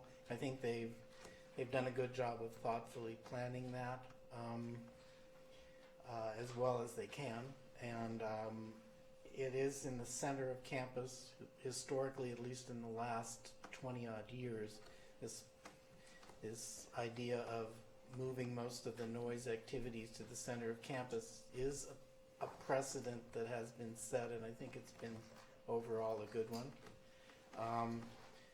I would like to see the living wall thing incorporated into the CUP. I think that would be helpful. I would like a little bit more discussion about the entrance and egress of the technology building, which I know is for staff. There's kind of like a walk-through hall. I mentioned that as a possible concern, but I don't think it's a major concern, but it is one. And I would also hope that I'm not sure it's part of the CUP, but the issue of the parking lot, not just the parking lot, but the noise in terms of setting pylons and things like that. That, in the construction of the art and design building and the gym, those were almost like major earthquakes for the people who were closest to that on McBain, especially our property. And so it's a significant issue. David McAdoo has talked about a way of alleviating that for at least for the art and for the technology center. So I'm hoping that those concerns that I've added to your overly large packets are talked about and incorporated into that. I think that the school has done a good job of reaching out and trying to have a meeting of minds about this. We had, not just me, but some other neighbors who, at a couple of the meetings, they've talked to me and my wife on the 3 fairly lengthy meetings. And so most of our concerns are alleviated. That said, what I said at the beginning of my letter is correct. I understand that they have this idea of separating from the college, but they haven't yet, and what they've had has worked fairly well up until now. So that's something that you, I think, need to consider, if not have as a major point. And I just raised that because we have had to deal with a lot of construction at Menlo School, and the west side of campus, as Kevin has outlined, has impacted our neighborhood quite a bit, especially while it's going on. The finished products have been helpful and very good. And I also am glad to see one thing that was a kind of minor thing, from your point of view probably, but in the Technology Center, there's a slight redesign of that so that there is not just a totally vast urbanscape in the back. There's ways of looking through to the campus of keeping the noise and light and those kind of issues down for the neighbors. That's been kind of thoughtfully, I think, approached, which I appreciate. So I know that generally you don't like to give variances, and I understand why, and I understand that it's not a good idea to try to open a wedge for high-rise buildings in Atherton for a lot of reasons. But I think in this case it's a very specific thing, and I do think that your language needs to be as tight as it can be to not set a precedent.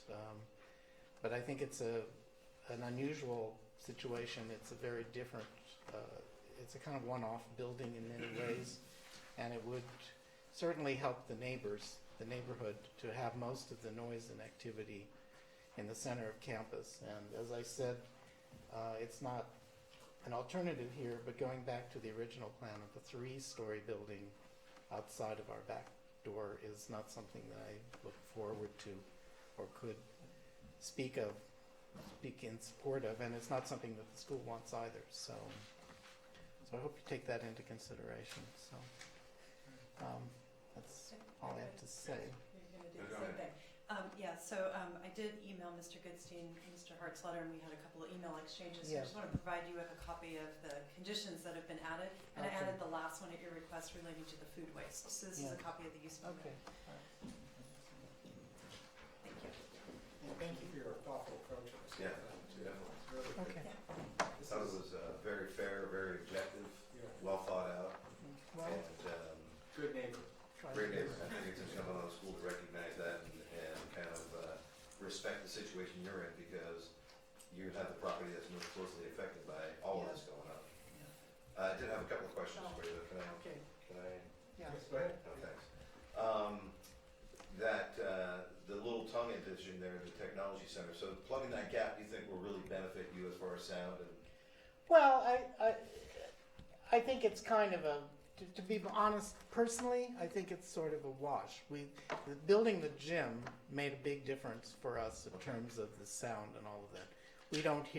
We hear more from the sports field at this point, especially the softball field and stuff.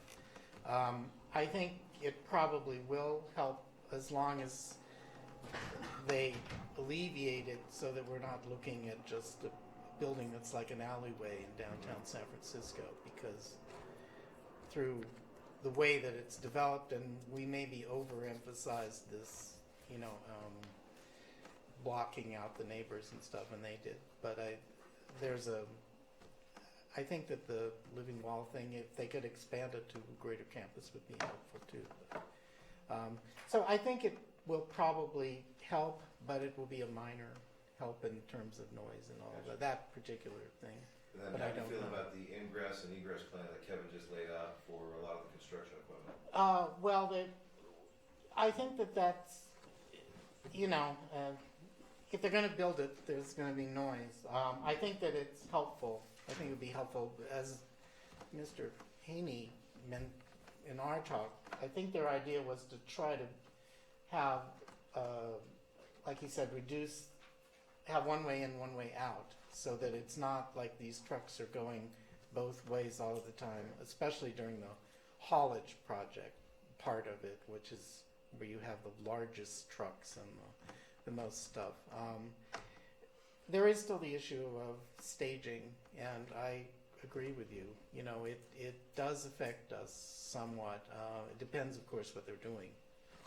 But there are people there all the time, and you don't know exactly who they are. And it's a concern. Nothing happened in the other construction, I have to say. But it's, like I said, if there's somewhere else that they can stage it, that would be fine with me, because it's outside of my back gate, essentially. So, but a 2-story building will take less time than a 3-story building. So, you know, I'm trying to be as supportive as I can be about a project which, for me personally, if they don't build any of it, would be fine. So, you know, that's all I can say. All right, thank you very much. All right, anyone else for this item? Got one more, come on up. My name is Liz King, and I am a neighbor, direct neighbor of the school at 69 Alejandra. And I wanted to endorse all aspects of this plan. I think that the school has been exceptional about communicating through the past year all their thoughts on the process. They've been amenable and thoughtful to the concerns of the neighbors, and there's been many, and the dialogue has gone back and forth. And I think in an age when schools need to expand, they've done it in a really thoughtful way as centralizing the expansion.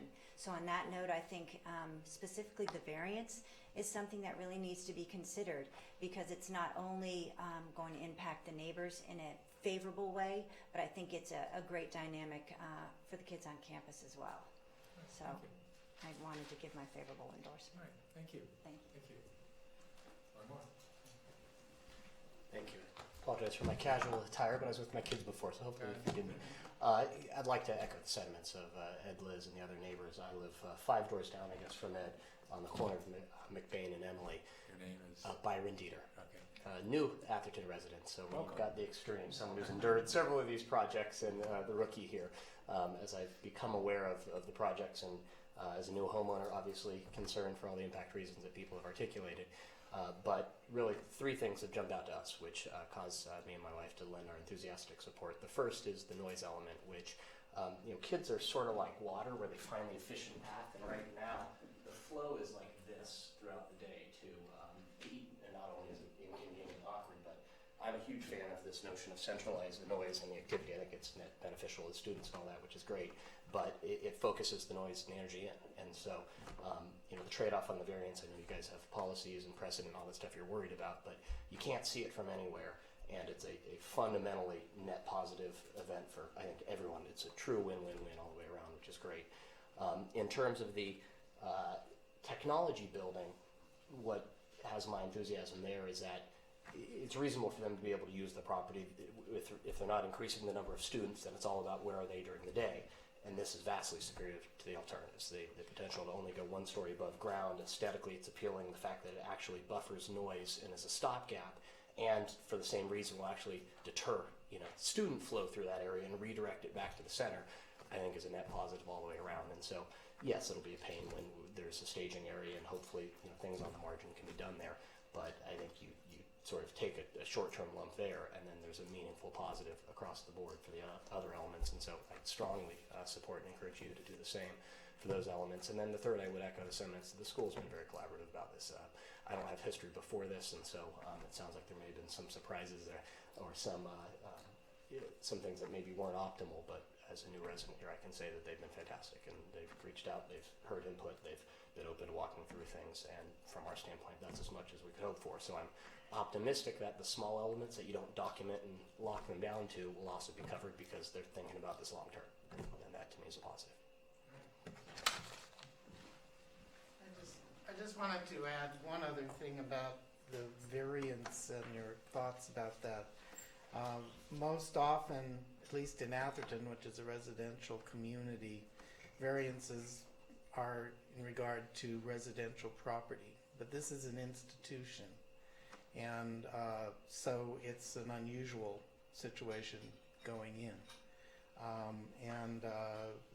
So institutions don't put up a tool shed behind your fence. They put up a dormitory or a technology building or something like that. And that's what we have had to negotiate between the school and the neighbors. And I do appreciate the school's understanding of that over the last 20 years especially.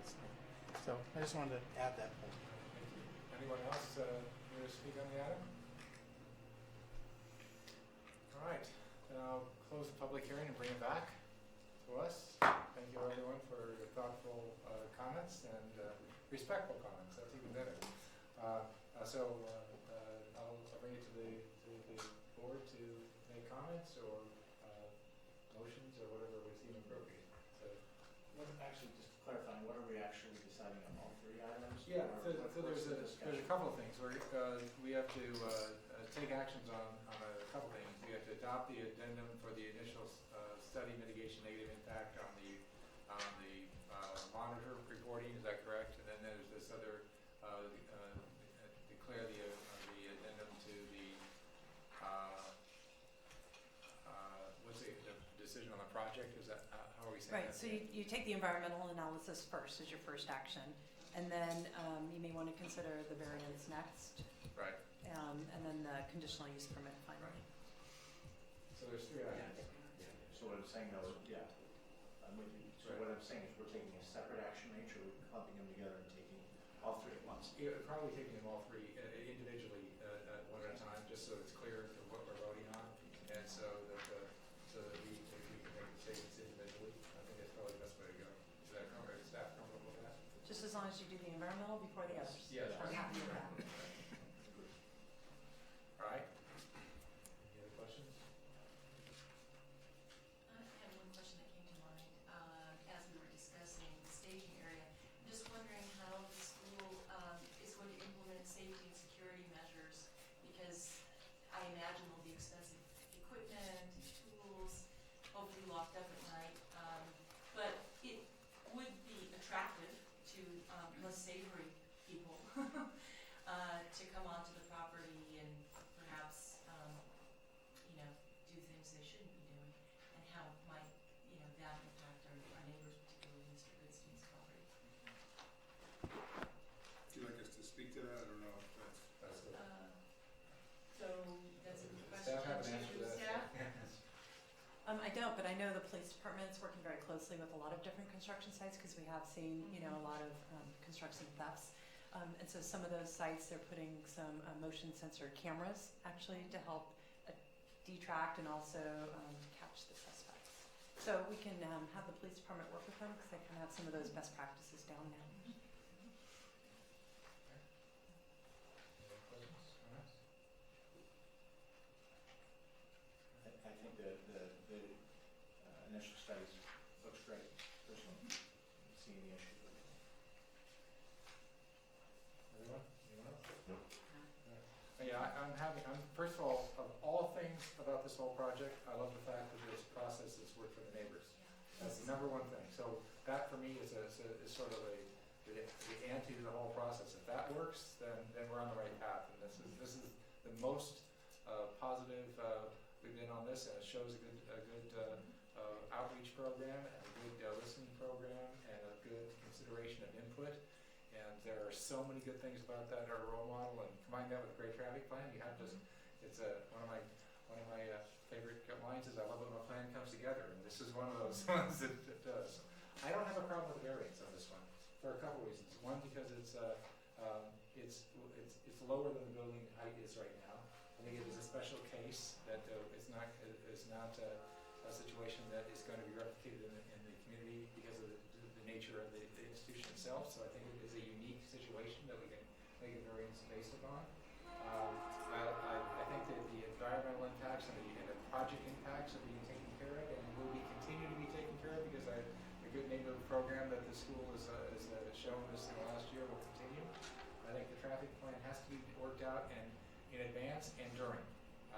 It's because we'll find out things about which trucks come in when and how much noise they make and things like that. So I think those are all good. I like the fact that the noise, I think that there will actually be more noise in the center with the cafeteria there. So I think that building will actually be a bigger building. The first building will be a bigger noise mitigator than we think, because as more and more things happen in the center, more and more noise will come out of the center.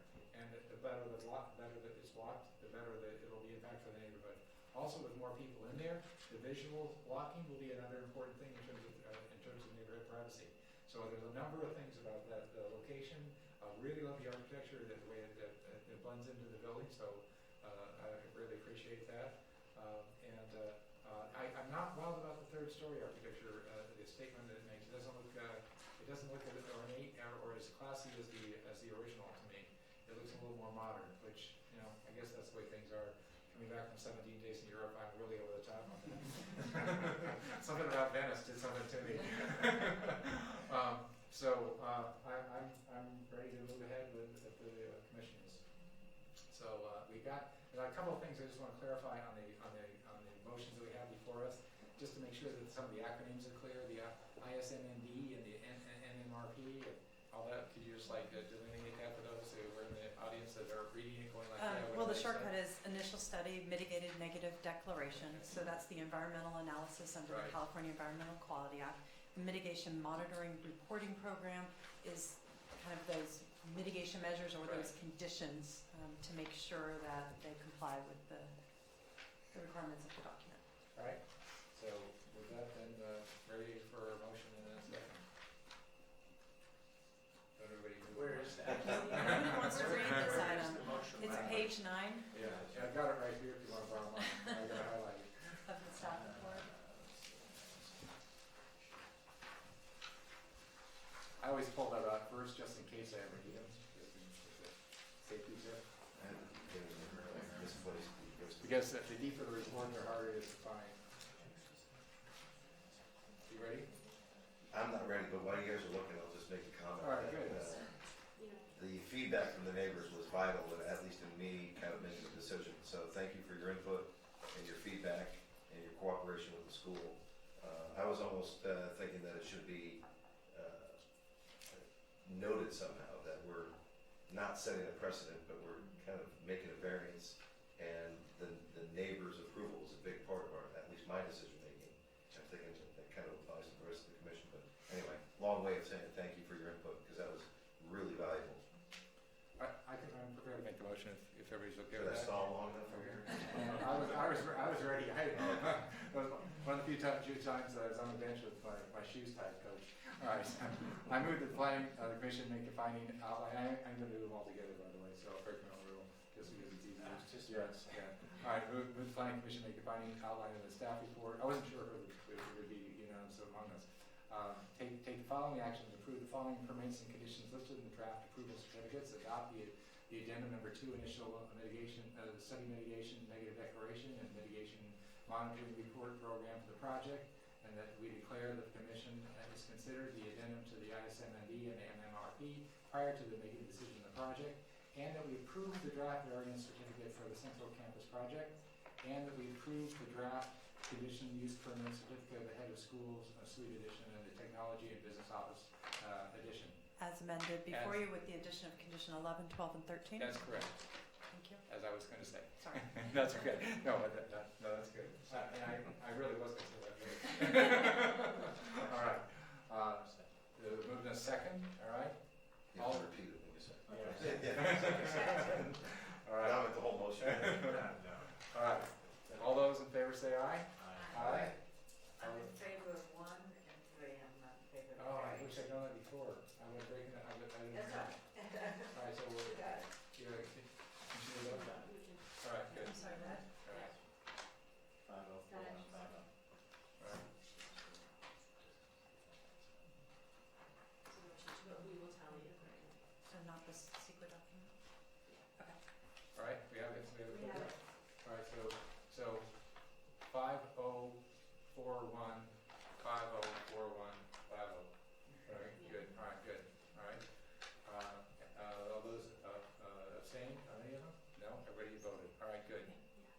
that then. Thank you very much for those who've been here for that, and I appreciate everyone who came down and participated. This is what democracy looks like. That's done right. Thank you. All right, very good. All right, do you have one more item? All right, we'll wait for the room to calm down. You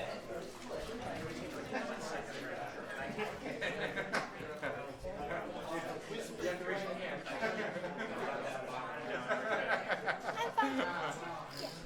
Mr. George. What?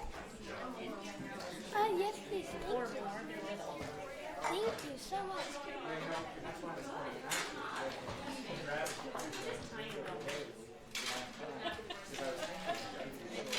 Thank you. Do you need help? Do you need help? Grab that one piece of detail from that. But they incorporate. I don't know where it came from.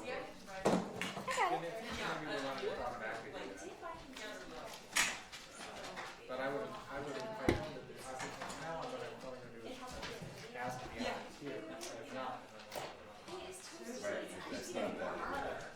if we have time, we'll just give mine more time if we don't show them. Right. All right. We just shut it all down.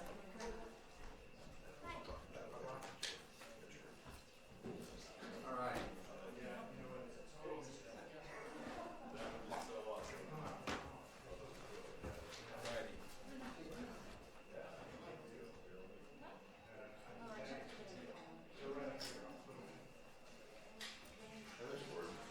The new screens were great, by the way. Much better than the other ones.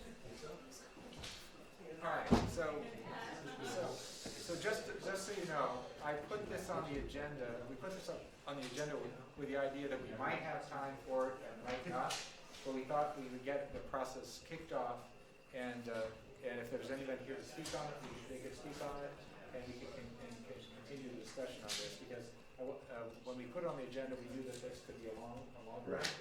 but if it went faster, it was there. If it wasn't, we could start the conversation and continue it. So this item was item number 5, final environmental impact report, EIR, for the Civic Center Master Plan. The board members got an update on some of the items when they came in today, so there'll be a discussion. I'll start with a staff report, and then we'll talk about whether we continue this or do something else tonight. Sure, yeah, very brief. California Environmental Quality Act requires that you do an environmental analysis, a lengthy one, prior to formally considering a project. So the city council really wanted to initiate this because it's a little awkward that the city council is the applicant in this situation. Usually it's the developer, like we just saw. Okay, we're gonna have to open that again when it gets quiet. So they wanted to initiate this early on in the process under the master plan before they provide too much direction to the architect. So we can't exactly authorize the architect to the point of, working drawings and approve a project without having completed the environmental analysis. So they decided to do that on the master plan phase, knowing that the project may evolve a bit through the design process with the working group. So the draft has been prepared. It's been circulated for public review. We did receive, I believe, 4 different public comments, and those have been responded to in the final environmental impact report. As the document, as the Civic Center Master Plan is formalized, we'll take another look at that and see, did anything change that needs analysis under the EIR? And we've already, seen it kind of go through the process. We've shared it with our consultant, and so far, no. I mean, really, we're analyzing the project at a certain square footage at a location, this area. If it shifts a few feet here and there, it's really not going to make any changes to the analysis contained within. If for some reason there's a significant change, we can come back and do an addendum similar to what you approved before you did the memo school. So I have prepared public notices to all the neighbors within 500 feet of the site, posted on the website. I'm a little surprised nobody's here, but we really, I did 2 neighborhood meetings on it, and we received no comment on the neighbor meetings, and then just the 4 comments on actually the document. So we have our consultant here for Placeworks that prepared the document to answer any questions, and then Gordon Siebert, who's our project manager on the Civic Center, can answer any questions you have on the project itself.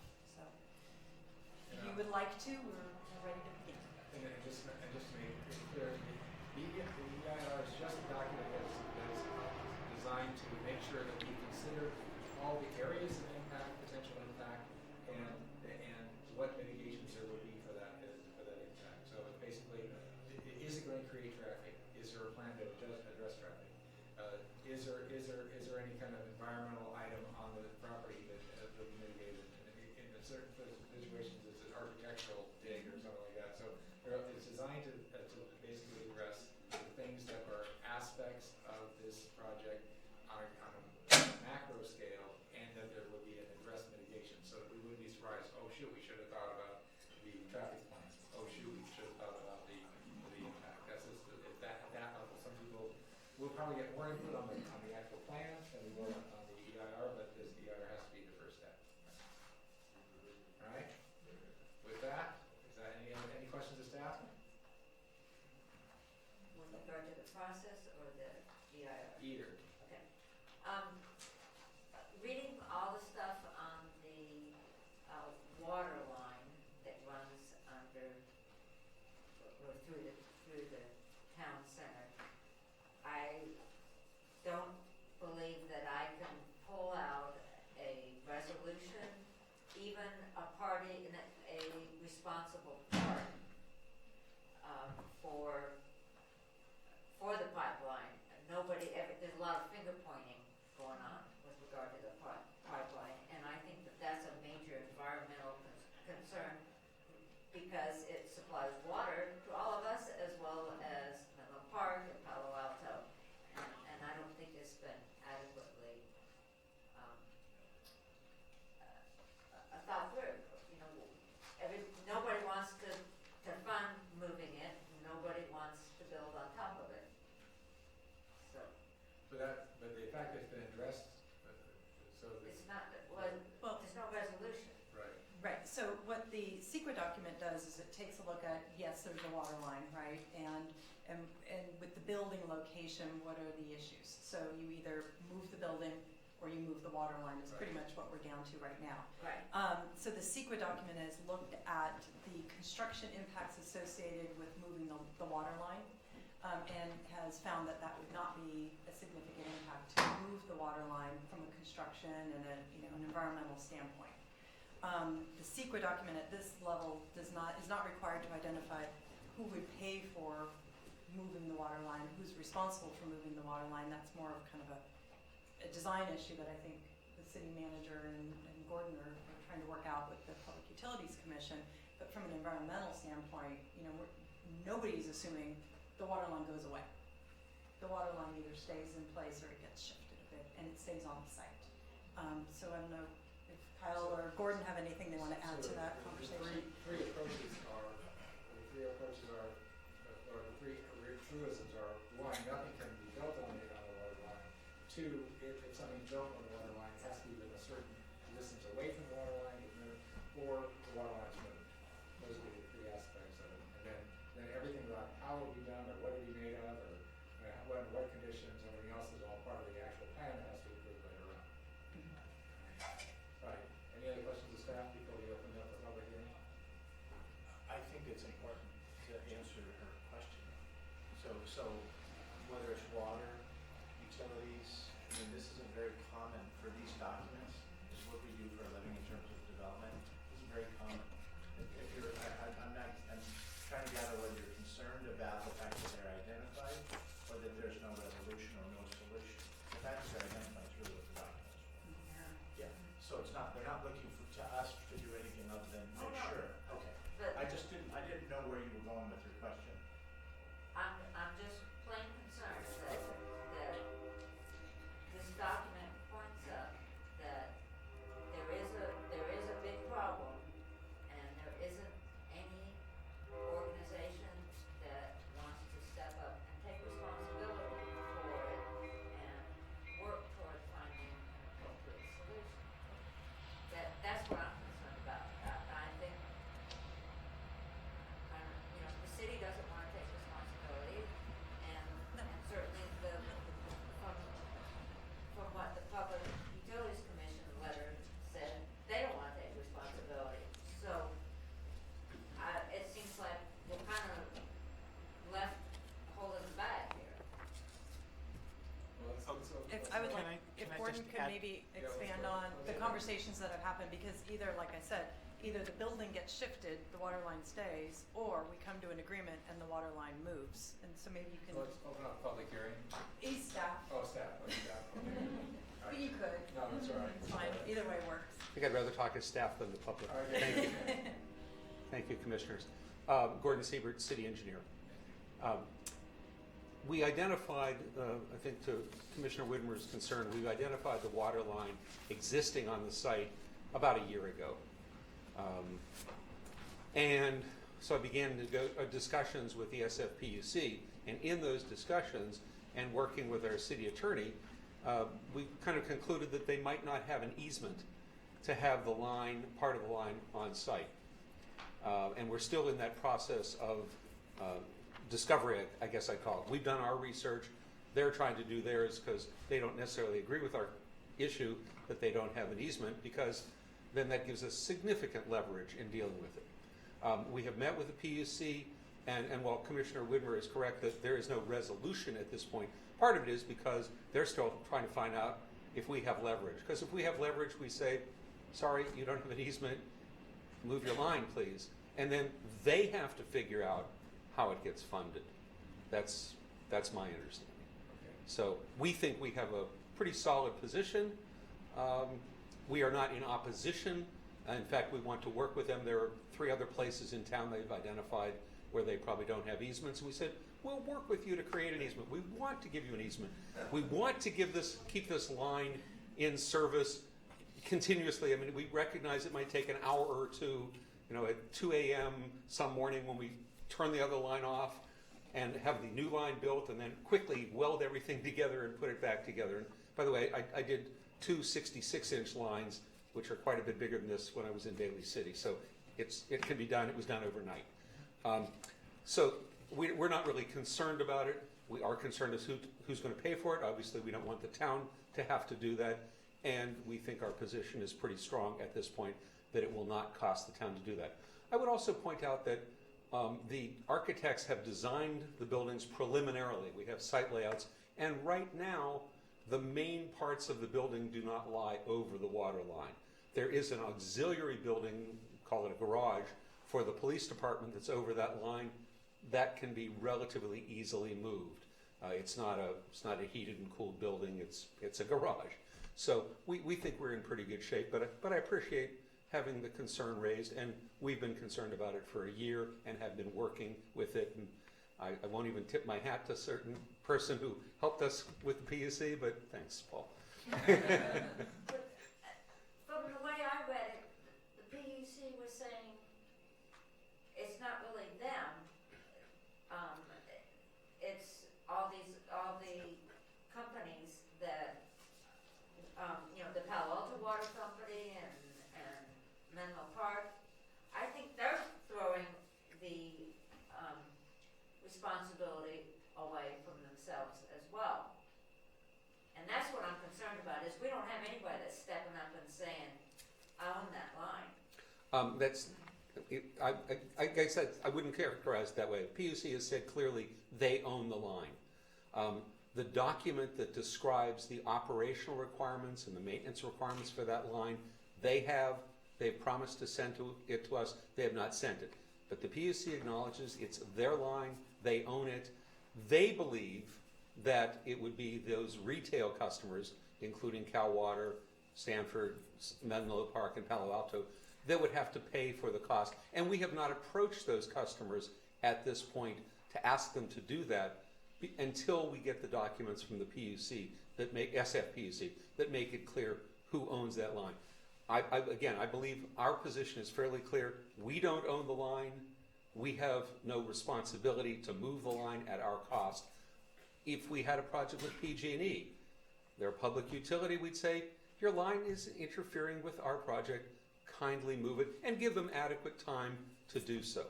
So I think the issues are, while real, they are manageable, and we are managing them in a way as to provide the best benefit for Atherton, which is to try and get the project built without cost to the residents of Atherton. But the point of this document and at this point in the process is that we know that it's an issue.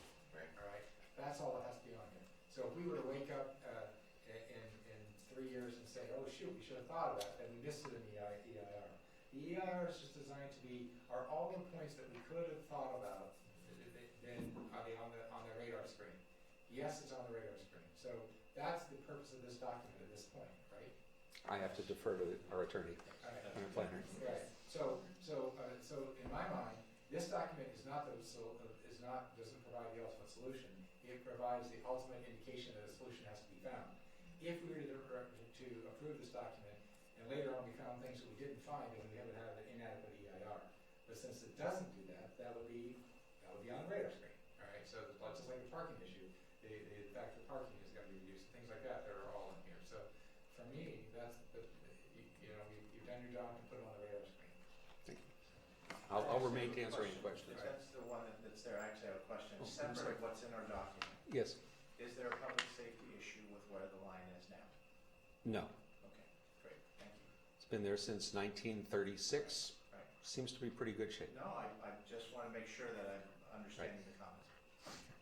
All right. So any more staff to report? We're just here for questions. Okay. All right, then I'll open up the public hearing. Are there any more questions of staff? All right, then, no more questions? Okay. All right, I'll open up the public hearing. Anybody here to speak on this item? You don't want to switch over to public? No, thank you, sir. Okay.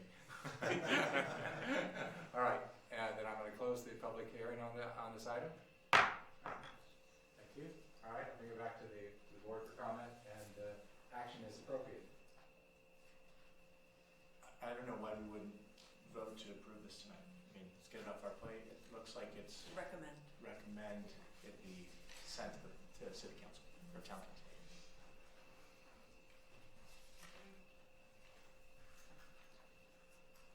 No comment.